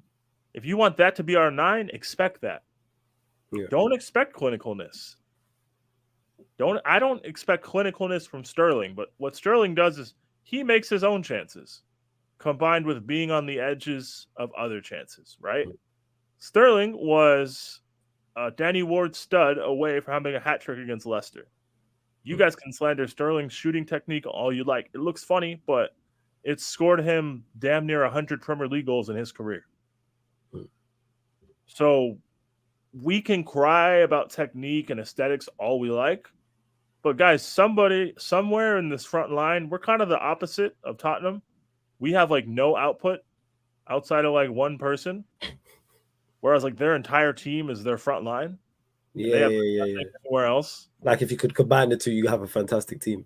Yeah, but like you saw when we played them, we're still like they have more points than us. Yeah, they're ahead of us in the league. We're still better than them. I don't care. Yeah, they are. The team is just. Shut up. Like you gotta remember, bro. Like you should coach a 4-2 right there against us, bro. But it's just that Havertz misses criminal. Sterling missed one as well. Them 2 misses is criminal. But it's like, with Sterling missing, I'm like, all right, I'm annoyed. And then we saw like 2 weeks later, boom, brace. When he scored both his goals, like we're down to 10 players. At Southampton, he's the one who gave us the lead. Yeah, we lost. All this stuff is like, guys, he's doing his job. Yeah. So like now I'm looking at the other 2. If you guys can't contribute, then why are we supposed to persist with you? Eventually, I got to look at my manager because Armando Broya signed a new 6-year deal today. Okay. Contract running through 2028. Broya, there will be minutes for you in this team. The James Charles looking guy is not doing it. He is holding bench soon enough. You didn't just call him Duke Charles. Who's James Charles? You don't want to know, man. You don't want to know. Yeah, we'll Hey, big up Marshall in the chat. Marshall, big up Casual FC as well. Make sure you go subscribe. You can see Peter over there, surfer amongst Chelsea fans. He said Havertz also got his chance against Newcastle and put away one of the best goals last season. It is what it is. I see his potential. And we're talking about a goal from January or February, I think. If you guys want to go 8 months between good goals, fair enough, man. That's not me. I need goals. Goals would be nice. So we can cry about the thought of signing 33-year-old Aubameyang. We can cry about it. But across Aubameyang's career, when you give him chances, he gives you goals. No? I haven't seen anything in Kai Havertz's career to indicate that to the level of somebody who should be playing as a number 9 in an elite footballing institution. None of that has happened. That has not happened anywhere. We think it could. We'd like to believe it could. We all want it to happen, but I haven't seen it. There's only so much gambling on future potential you can do in a position like Chelsea Football Club. Like, most of us think Billy Gilmore will be good. Most of us think Kai Havertz will be good. Most of us think Mason Mount will be good. Yeah. Most of us think Levi Colwill will be good. Guess what, guys? We need to be good now at the same time. You want it? Yeah. I hear that. That makes sense. It's been enough of this potential hype. Ever for everyone. We can't. Yeah. We cannot. And it's just, it's good to have other options. I don't see how, because at the same time, right, we have a long season. I think Tuchel is just giving Mason Mount and Kai Havertz enough rope to hang themselves with. So when they get benched, people can't complain. But I don't think the answer was dropping them for match day 2. Also, we play Zagreb on Tuesday. I'm not actually expecting Havertz to be dropped for West Ham to go play Zagreb. I think it would happen the other way around. Like, if Aubameyang does get fitted for his mask over the weekend and he has a couple training sessions, I could see Aubameyang getting an hour against Zagreb. Something like that. Aubameyang and Broya up top with maybe like a Sterling or whomever. Something happens. Something of that sort, right? So I'm not actually going to sit here and scream bloody murder when I see Havertz, Mount, and Sterling starting up top tomorrow. That's what's going to happen. That's fine. I've accepted it.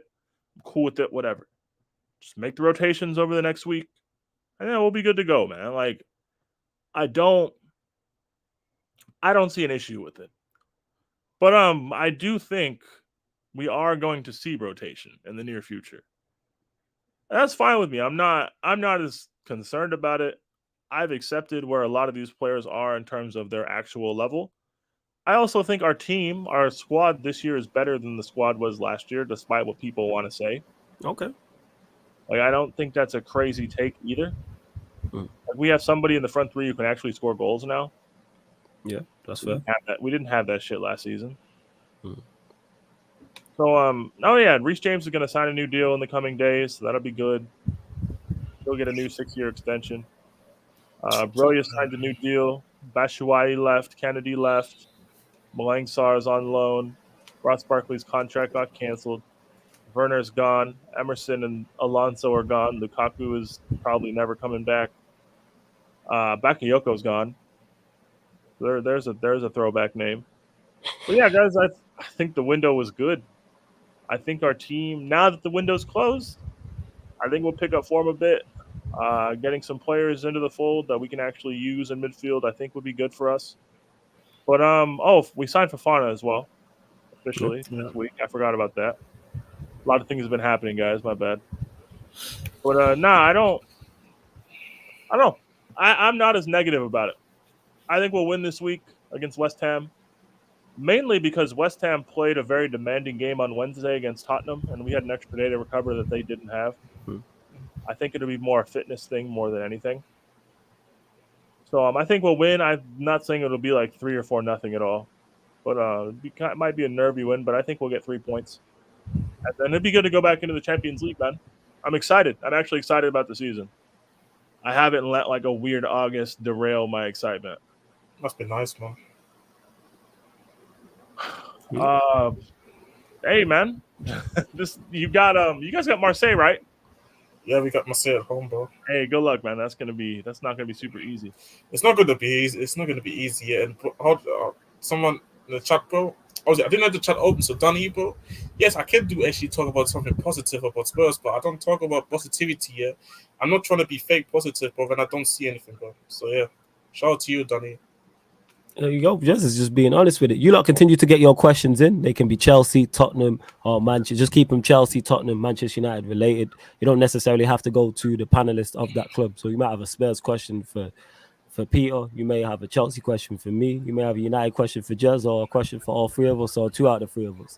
Continue to get your questions in. We just rolled this show into one. Normally you get it on Mondays, people. But because I was away because I was at Carnival, that's why we moved it. But I'll be back next week. Actually gonna say Monday. something as well. Yeah, go on, fam. Get to it. Nah, like, bro, I still find it crazy. Yeah, that I still find it crazy. Sports fans tell me they wouldn't take Sterling in this team, bro. I cannot believe they said they wouldn't take him. I cannot believe Sterling it. disrespect is outrageous. I couldn't believe it, bro. Like, imagine, bro. That's our fan base. These same guys told you that Havertz was going to be good this year. These same guys. You can't trust them. I couldn't believe it, bro. I was like on my knees, paused, literally to go Spurs, just to go. Like, they would have done James. Luckily, he went to Fulham. But I said, bro, go to fucking South London in the morning and go to Crystal Palace and pay them what they want for Saha, bro. Because bro, how can you tell me we have 5 defenders on the bench, bro? How? This guy's not over that, yo. How, He's not over the fact. Yeah, this is one thing that triggered me the most. I looked at the bench and I'm like, 5? What are they supposed to do, bro? And one of them is the youngster that he's not going to play. So does he ever going to rally come on? Longley's, unless we have injuries in the centre back situations, Doherty's not fit.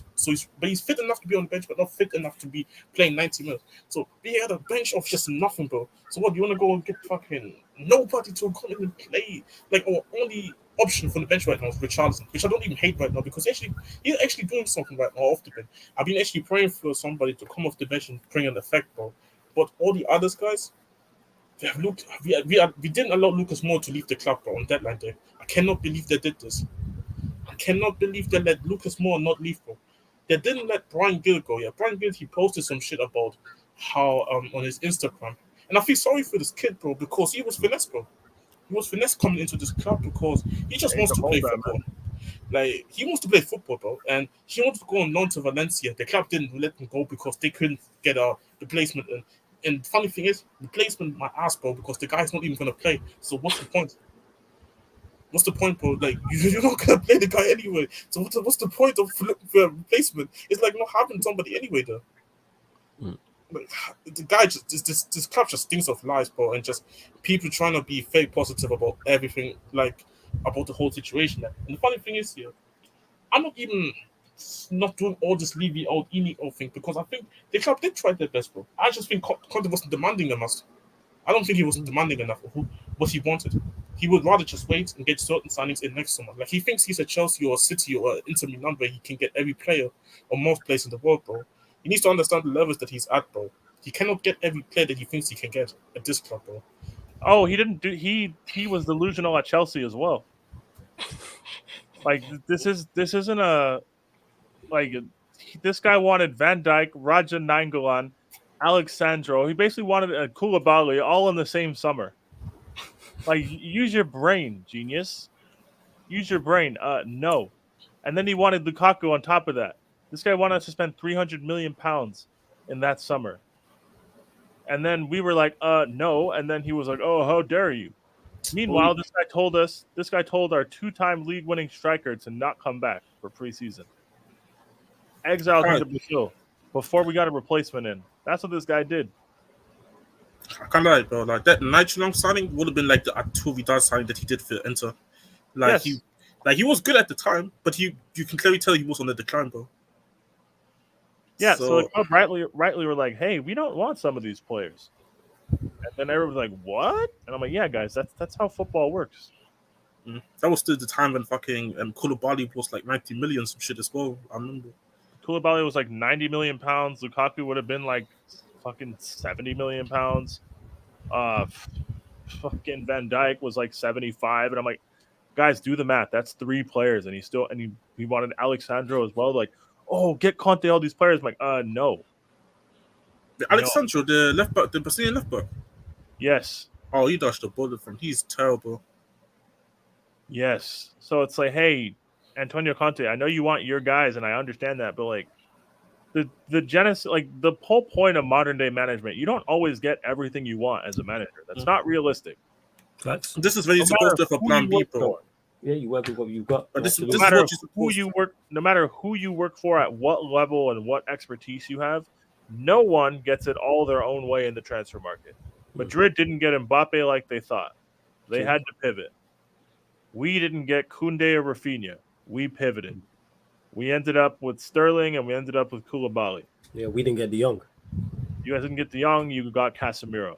We can debate how adequate the replacements are in all those situations, but the point is, people at some point had to pivot and find solutions. Like that happens. That happens at every. That happens at every club. Dan, you can cry about Conte spending $300 million in that.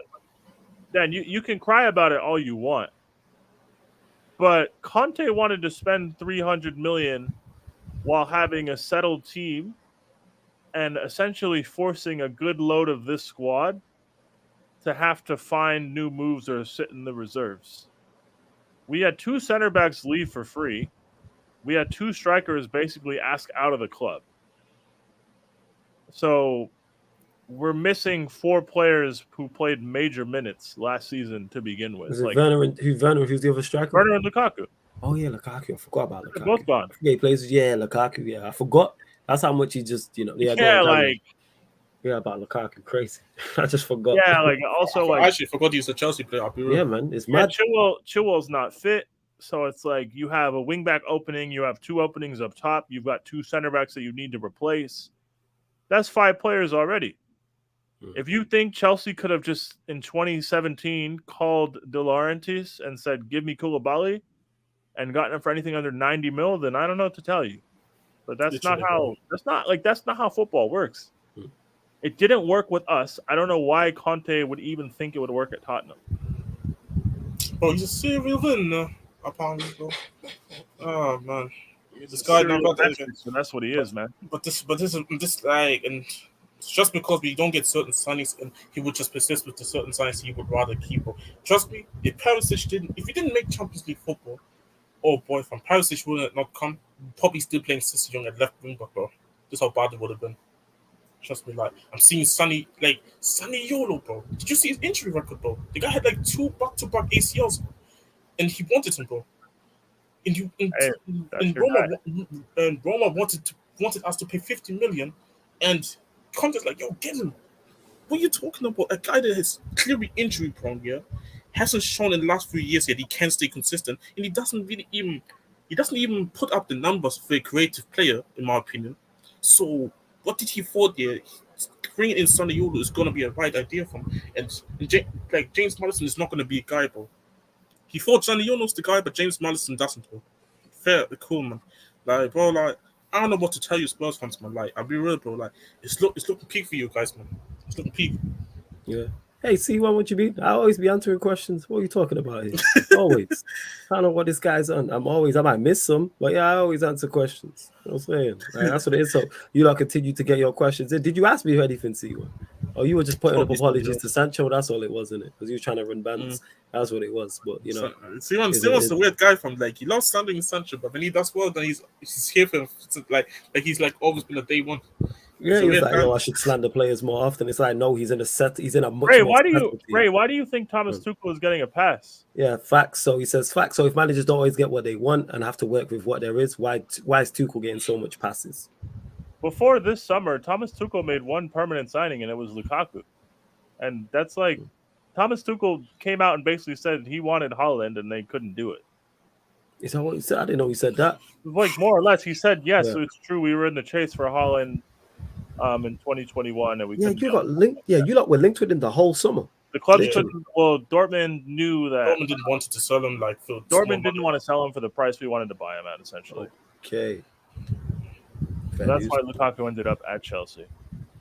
Right now, but James, who's giving Tuchel a pass? I don't understand this. Like, I think there's actually a lot of people that are actually onto Tuchel right now. Yeah, Tuchel out is becoming a thing. Yeah, I'm legit seeing a lot of people actually going after Tuchel, bro.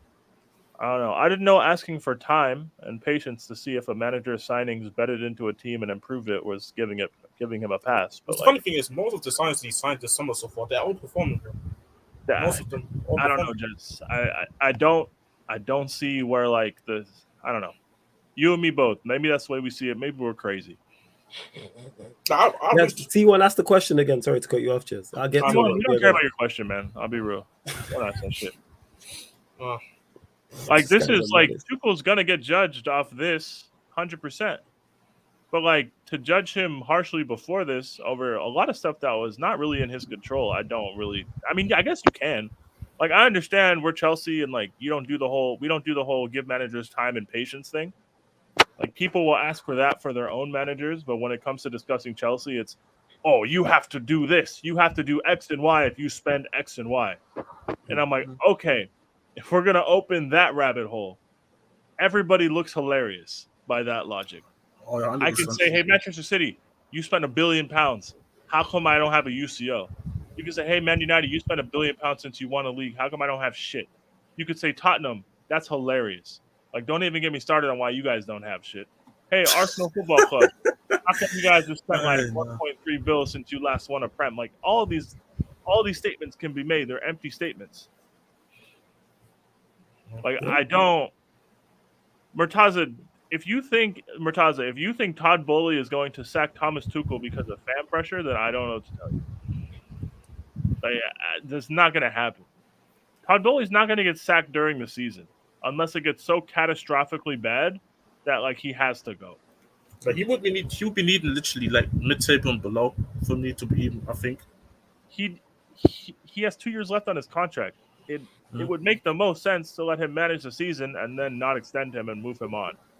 Whatever at the end. But to sack him at a point where the only alternative is Pochettino makes no sense. I've been seeing the rumor actually a lot. On what logic actually is this based on that Pochettino's coming to Chelsea? If Tuchel goes, because I've been seeing this rumor a lot. He's the only available manager that most people can think of.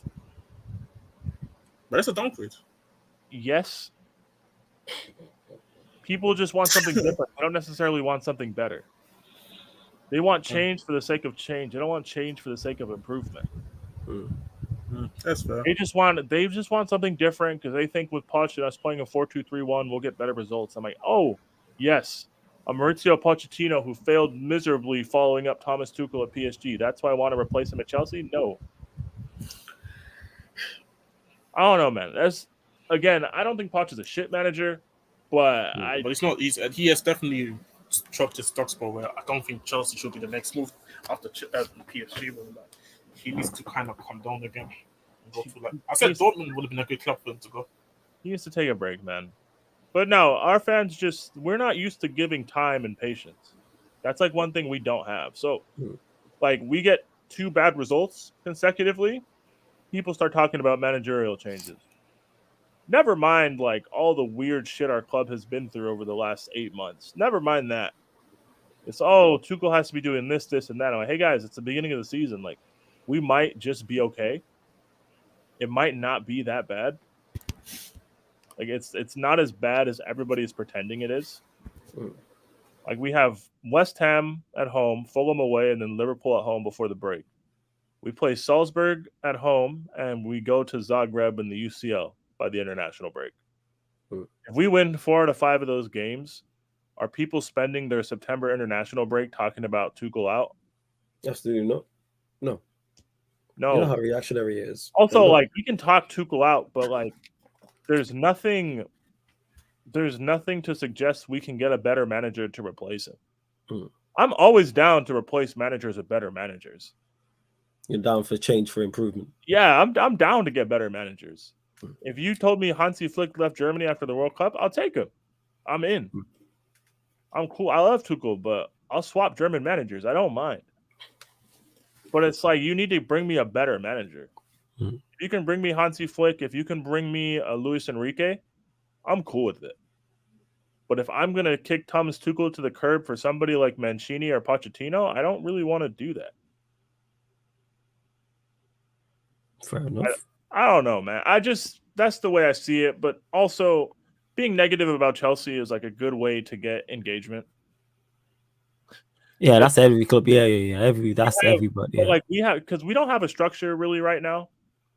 No one really knows. We know what the next step is, but like it hasn't happened yet. So people pretend like they don't know what it is, and everybody's literally just making everything up as they go along. Yeah. So it's the negativity for Chelsea sells, and Tuchel's really the only like name to a face you can put in charge of the footballing stuff. So everything falls on his shoulders this summer, whether that's fair or unfair. Like people are ignoring that our board basically got sacked mid-window. And it's like, oh, it's all Tuchel's fault now. And it's like, all right, cool. Like, I understand. We want to blame him. We're upset because he sold your favorite youth player. But like, who gives a fuck? No one cares. Be honest. People don't want to apply context to it. I can't. No. And so it's like, so people think like, let's just go down this road, right? Cool. We lose to West Ham. We sack Thomas Tuchel. What comes next in the next like 6 to 8 weeks? What tangible improvements? Like, would it make any sense to give a manager almost £250 million over a window and then sack him 2-3 months after that window? Makes no sense. You gotta give him the season. It doesn't make sense, right? Like, bare minimum. I don't see how you would justify that from a sporting perspective. I don't think that sends a good message to any prospective manager wanting to take over. But like we're the same club that scared away Pep Guardiola because of this hire and fire policy. So people now want to continue to hire and fire people to chase short-term results with the squad that they would recognize isn't ready to win a league title anyways. So it's like, what is the ceiling on this current group? To me, it's winning the Champions League. Yeah. You guys will feel about that however you want to, whatever, that's fine. That's the best you can do. I'm not here to debate whether or not we can. We've seen us do it. Yeah. Feel about it however you want. I don't give a shit. You're one of my favorites for it. I've said that. Like, we're in the top 5 or 6. And at that point, you should kind of be looking at it like, maybe. Yeah, absolutely. You know, like, so it's like, for me, that's the ceiling. Do I think we win that replacing Tuchel with Poch? Fuck no. So it's like, why am I going to do this? Yeah. I don't know. What's up, Jez? What are you going to say? Yeah, I was just going to get to that. Sorry to cut you off. Not just even the Matata comment. I saw a comment from James earlier saying, asking why we're so negative about Spurs. Question to the chat, actually. Joe, put some things up in the chat for me here. Why I should be positive about Spurs right now? Other than be just on an unbeaten record here, and the Conte is our manager. Just go and tell me what I should be positive about. Long term, there's not much, if I'm honest with you. No, it's a question to the chat because the chat thinks I'm crazy thinking here that I'm negative about Spurs here. There used to be a time when I'd be positive about Spurs, but true. There've been times, but I've been happy about Spurs. Like top 4, we made it. If didn't, Arsenal bottled it in the last time.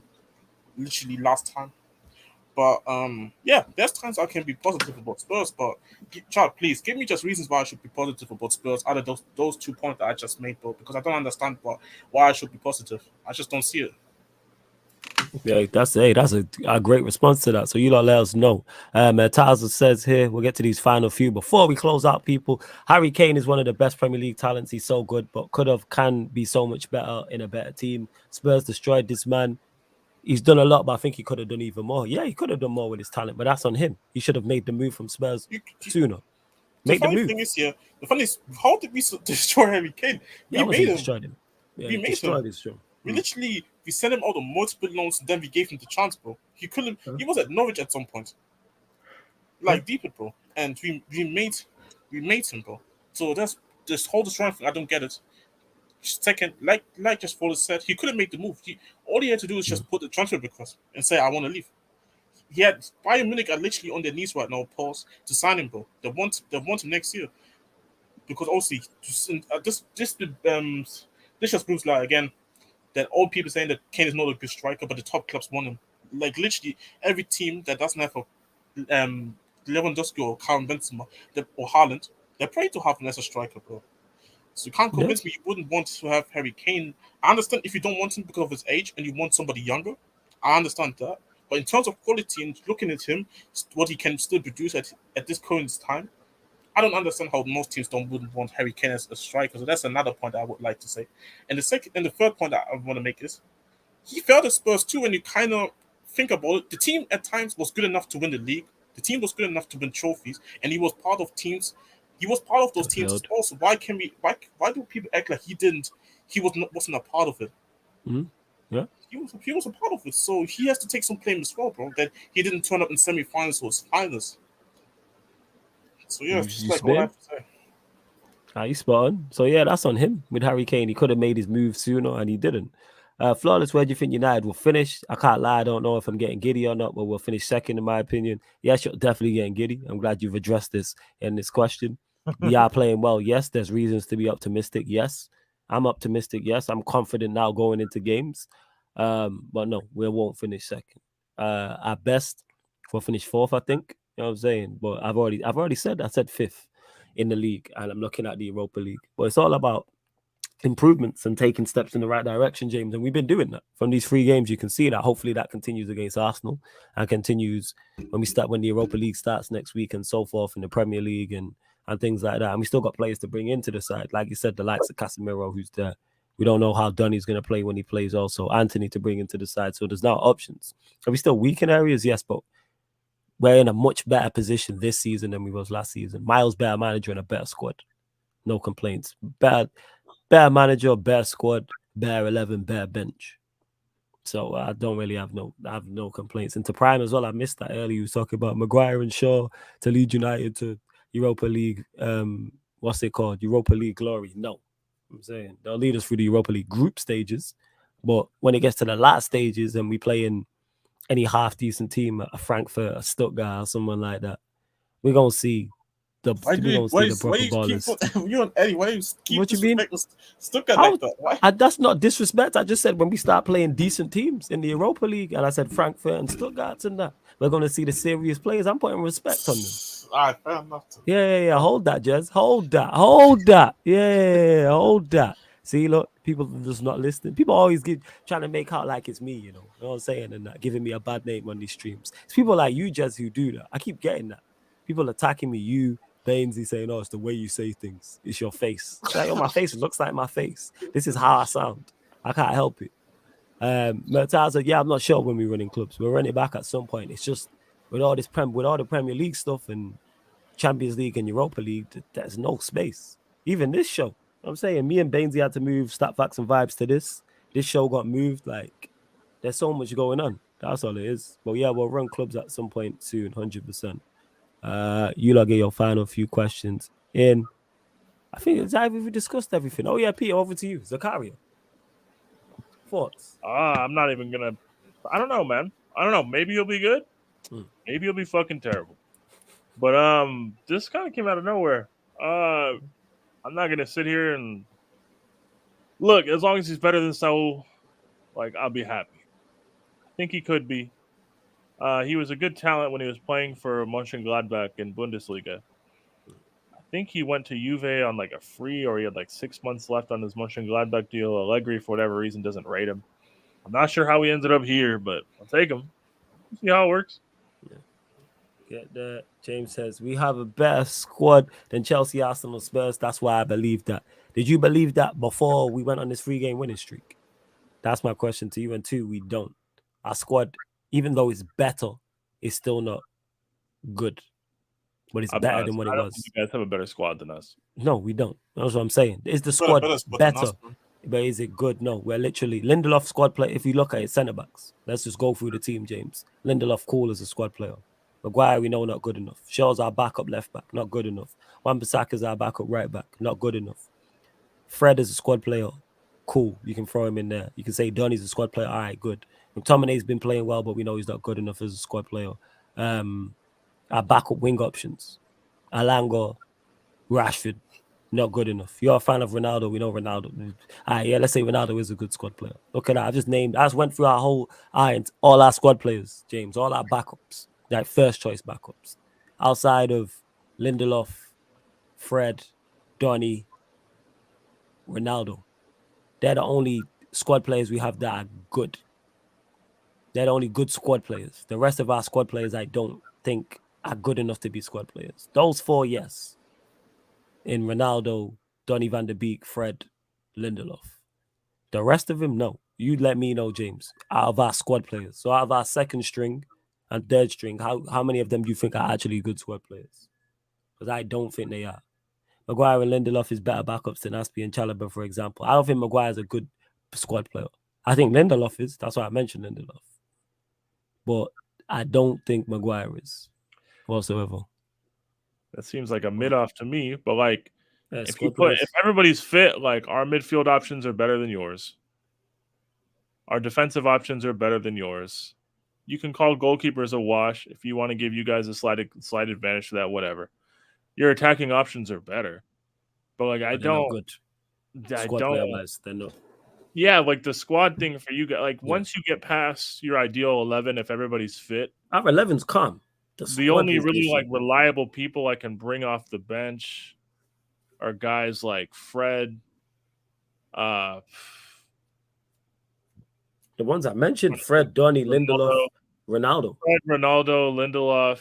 If I had to name a 15th player, I guess it's fucking, I don't even know, dude. If I'm putting McTominay or Luke Shaw out there first, I don't know. Yeah, they ain't good squad players. Even though like, I'm struggling. Like, it's weird. Like, the depth is still a problem, but that was always going to be a problem.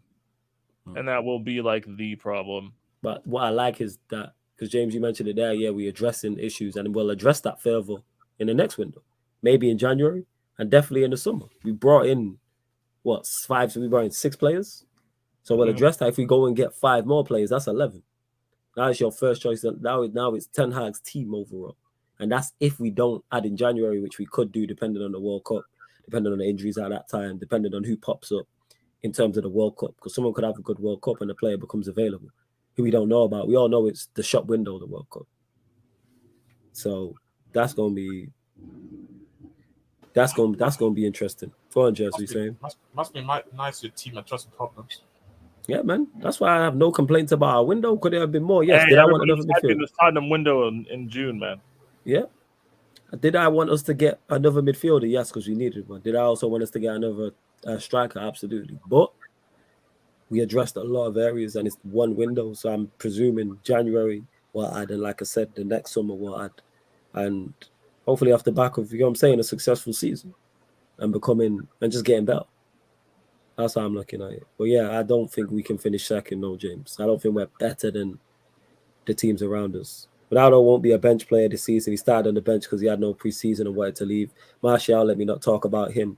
James, Ronaldo's going to be a bench player. I'm telling you now. Martial, fit or not fit, you're going to be a bench player. It's going to be Martial and Ronaldo essentially. I'll be honest. Like, I don't think your manager took kindly to Ronaldo trying to ask out in that situation. Of course he didn't. Like, people are just looking at it from like a fitness and maybe like a talent perspective. Like, part of this is Ten Hag knows that Ronaldo doesn't want to be there. Yep. 100%. If you're Eric Ten Hag, you need people in the trenches with you that believe in what you're trying to do. Yep. And are ready to ride out for you. Like, I don't think Ronaldo's going to get all these starter minutes over the next 6-7 months like people think. He's not. He's probably going to get the Europa League games, bro. Okay, Europa League games, yes. It's a message being sent as much as, like, if you want to say Ronaldo playing for Martial, he might get more goals. He may be, but, like, your team would probably suffer as well. Like, Thanks. Not everything is as simple as that. And also, like, the manager knows it's not like you're in Champions League. It's not like it's the Europa League. Yep. It's not that deep. Like, that sounds weird, and like that sounds like I'm being very pretentious, but like it's the Europa League. You can win that with Martial up top or with Ronaldo up top. It doesn't make a difference. It's not like you really need Ronaldo for anything this season besides being an extra body. Well, it's literally an extra body. Hey James, you told me Ronaldo was going to start against. Sorry to cut you off, Peter. You told me he was going to start against Southampton. No, not Southampton, Leicester. You told me he was going to start against Leicester. He don't start on Sunday and carry on starting. You told me he was leaving. What happened to that, James? You told me he was leaving. He was all lined up. And I told you all this. Nobody was going to make an offer and nobody did. There's a reason for that. Like I say, when he goes, good riddance, in it. I want him to just ride out into the sunset with the Europa League. Bro, like, I keep telling you, man, bro, like Bayern Munich, bro, they didn't want to make the offer for Cristiano. They're persistent with Mane as the striker, but they wanna chase Harry Kane, bro. I've been telling you, man, that CR7 brother, just not that guy from like everybody that told me Cristiano right now is still better than Kane. Hold up, bro. Who starts on Sunday? Same team, James. Same team. I think he runs the same team. I think you might see a difference in midfield, maybe. Where you reckon Casemiro goes in instead of Eriksen? You probably see like I'll be honest, you might see like Casemiro and Fred play. So you reckon he switches it up like that? He takes both McTominay and Eriksen up. Okay, I can see it. Okay, you might see Casemiro and Fred. Is it too soon for Anthony, or can he play? Anthony, he can play. He's available. I think he's gonna play too, man. Yeah, I think he'll come off the bench. I think he's gonna play. It might be like Sancho, Rashford, Anthony, something like that. Yeah, I don't know. Like, you spent all that money, you wanted him. I think Anthony's fit. Like, he's gonna just play him. He might not play him the whole game. Fire. Ten Hag Ten Hag let bums like McTominay, Maguire, and Shaw hang themselves. Ronaldo hasn't had consecutive starts to prove himself. That's my reason. The thing is, McTominay's played well. He played well against Leicester and he played well against Southampton. So it's like, on merit, he deserves his spot. He played well in both those games, in particular the Leicester game. But what Peter mentioned there, and what I like, is we actually now have selection headaches. The manager has now options. Before, we already knew what midfield we wanted to see and who's not good enough. Now we have different options. Attack's a bit light, but I like the fact in midfield you have, and we've not even mentioned Donny. So it'd be interesting to see who he plays. I know who I'd go with. Me and Bainsy spoke about it on the show earlier. But yeah, I don't think Anthony will start either. I think he comes off the bench. But whatever midfield he goes with, I'm with it. But who starts? It's not Ronaldo. Ronaldo gonna be on bench again. He's holding bench. Ronaldo isn't what Ten Hag's trying to do, James. I know it pains you to admit it to see that because you're a fan of Ronaldo, but he don't fit what Ten Hag's trying to do. Forget having no preseason. Forget not being up to speed in that. Because he started him against Brentford. Ronaldo played. He started him. If he was on merit, why would Elanga start again? He's been rubbish last 2 games because there's nobody else. That's why. Yeah, I don't think he considers Ronaldo as an option like that. Yes, there's nobody else. That's why I don't think Elanga was good. But if you don't play Elanga, Anthony's just got here. Who else is there? Then you have to move Rashford, who has done okay. You know what I'm saying, playing as a central striker. So he'll go with Rashford and he'll play Sancho. Bear in mind, Rashford and Sancho are both in the goals and assists, so he doesn't want to move them from where they're at. So the only option is Elanga. If it's not Elanga, who plays? Ronaldo ain't playing out wide, right? Who's he going to play out there? Diallo's gone out alone. And Anthony's, I don't see him start. I'd like to see Anthony start personally, but do I see that happening? No. But like, back to your original question, who starts on Sunday? It's the same front three, man. Ronaldo holding bench for Elanga, man, and people don't like it, but it is what it is. That's what it is. You know what I'm saying? Ronaldo, he started. Ronaldo got his start against Brentford. I'm going Old Trafford first time in a while. On Sunday, Ronaldo starts. I'll be on your stream telling you hold that when it starts. You also told me Ronaldo was getting a move away from Old Trafford. What happened to that, James? He was also adamant on that. You also told me he was starting against Leicester. What happened in that? So you 0 from 2 right now. So you're about to be 0 from 3. You know what I'm saying? When he's holding bench. Barring an injury. Barring Rashford or Elanga or Sancho getting an injury, you're on bench. You're on the bench. When he'll start is Europa League. We'll see him on Thursday. Him coming off the bar. I hope he scores. Starting or not. But he's just not what it is. Speed kills even if the technique isn't on par. Yeah, Elanga does a job. For all his limitations, he does a job. Do I rate him? No. Would I prefer to see Anthony? Absolutely. But we move. But yeah, we're going to close out anyway. Dominic says, I think we see Casemiro, Fred, and Eriksen in the middle. Wouldn't be, I'd love to see that, but he won't drop Bruno. He won't drop Bruno. I think so. Yo, Jez, anything you want to add before we close out the stream? Big up everybody. Thanks for the stream. Tune in. Make sure you like and subscribe. I'm seeing the like numbers been up high, so big up everybody. You guys are fucking dickheads. I saw in the chat, bro, when I was asking you the question about what I should be positive about. I saw all this comment, bro. Like, Ahmed, especially, I follow you on holiday, Ahmed. I follow you on holiday, fam, but you still have time trolling me in the comments, fam. No, I think it's tomorrow. I think it's. Did he say? I think it's tomorrow. No, He's going. he said he's going today. Oh, he might have landed then. Where he was in Tenerife, he might have landed in that. You know what I'm saying? Yeah, like, I mean, sipping a sangria or something like that. I see all your comments. Like you guys think I'm suffering, bro. I'm happy, bro. My team won today. Facts, man. Big up Dortmund. Hey, Jets, who did Dortmund got in UCL in the week? Oh, I can't lie. The group was so dead. I didn't even pay attention to it. I swear it's like Sevilla and City's group. Oh, are they in that shit Group B? They play Copenhagen. 5:45. Nah, I know where they're playing Copenhagen, man. Yeah, they play Copenhagen. We're playing Copenhagen. Yeah, they told you it's a shit. It was a shit. Is it that group that no one cares about? Oh, you guys play the same time. Yes. Yeah, we got the Man City. Oh, no. Group B, no. Group B is the Porto, Atletico Madrid, Leverkusen, Club Brugge. That group. Nah, they're in the City, Copenhagen, and Sevilla. Yeah. Nah, what I was saying is I thought they were in Group B because I know there was a group nobody cared about. Be on Group G. Hey, Group B is a terrorist group. They just don't know it yet. Nah, I think they know it, yo. I think they know it, yo. I'm looking at the group. I'm looking at the group that PSG is playing, yeah, and I'm like, I kind of like the team that one team that they're playing, like that Israel team. From I pray for them. I'll be real. Who, Maccabi Haifa? Yeah, I pray for them because they could get ugly. Hey, European heritage, man. They used to be regulars in the champs. You know what I'm saying? In the 90s, early 2000s. In this group, man. Yeah, they used to. We used to do that to them. I remember playing Maccabi Haifa and that.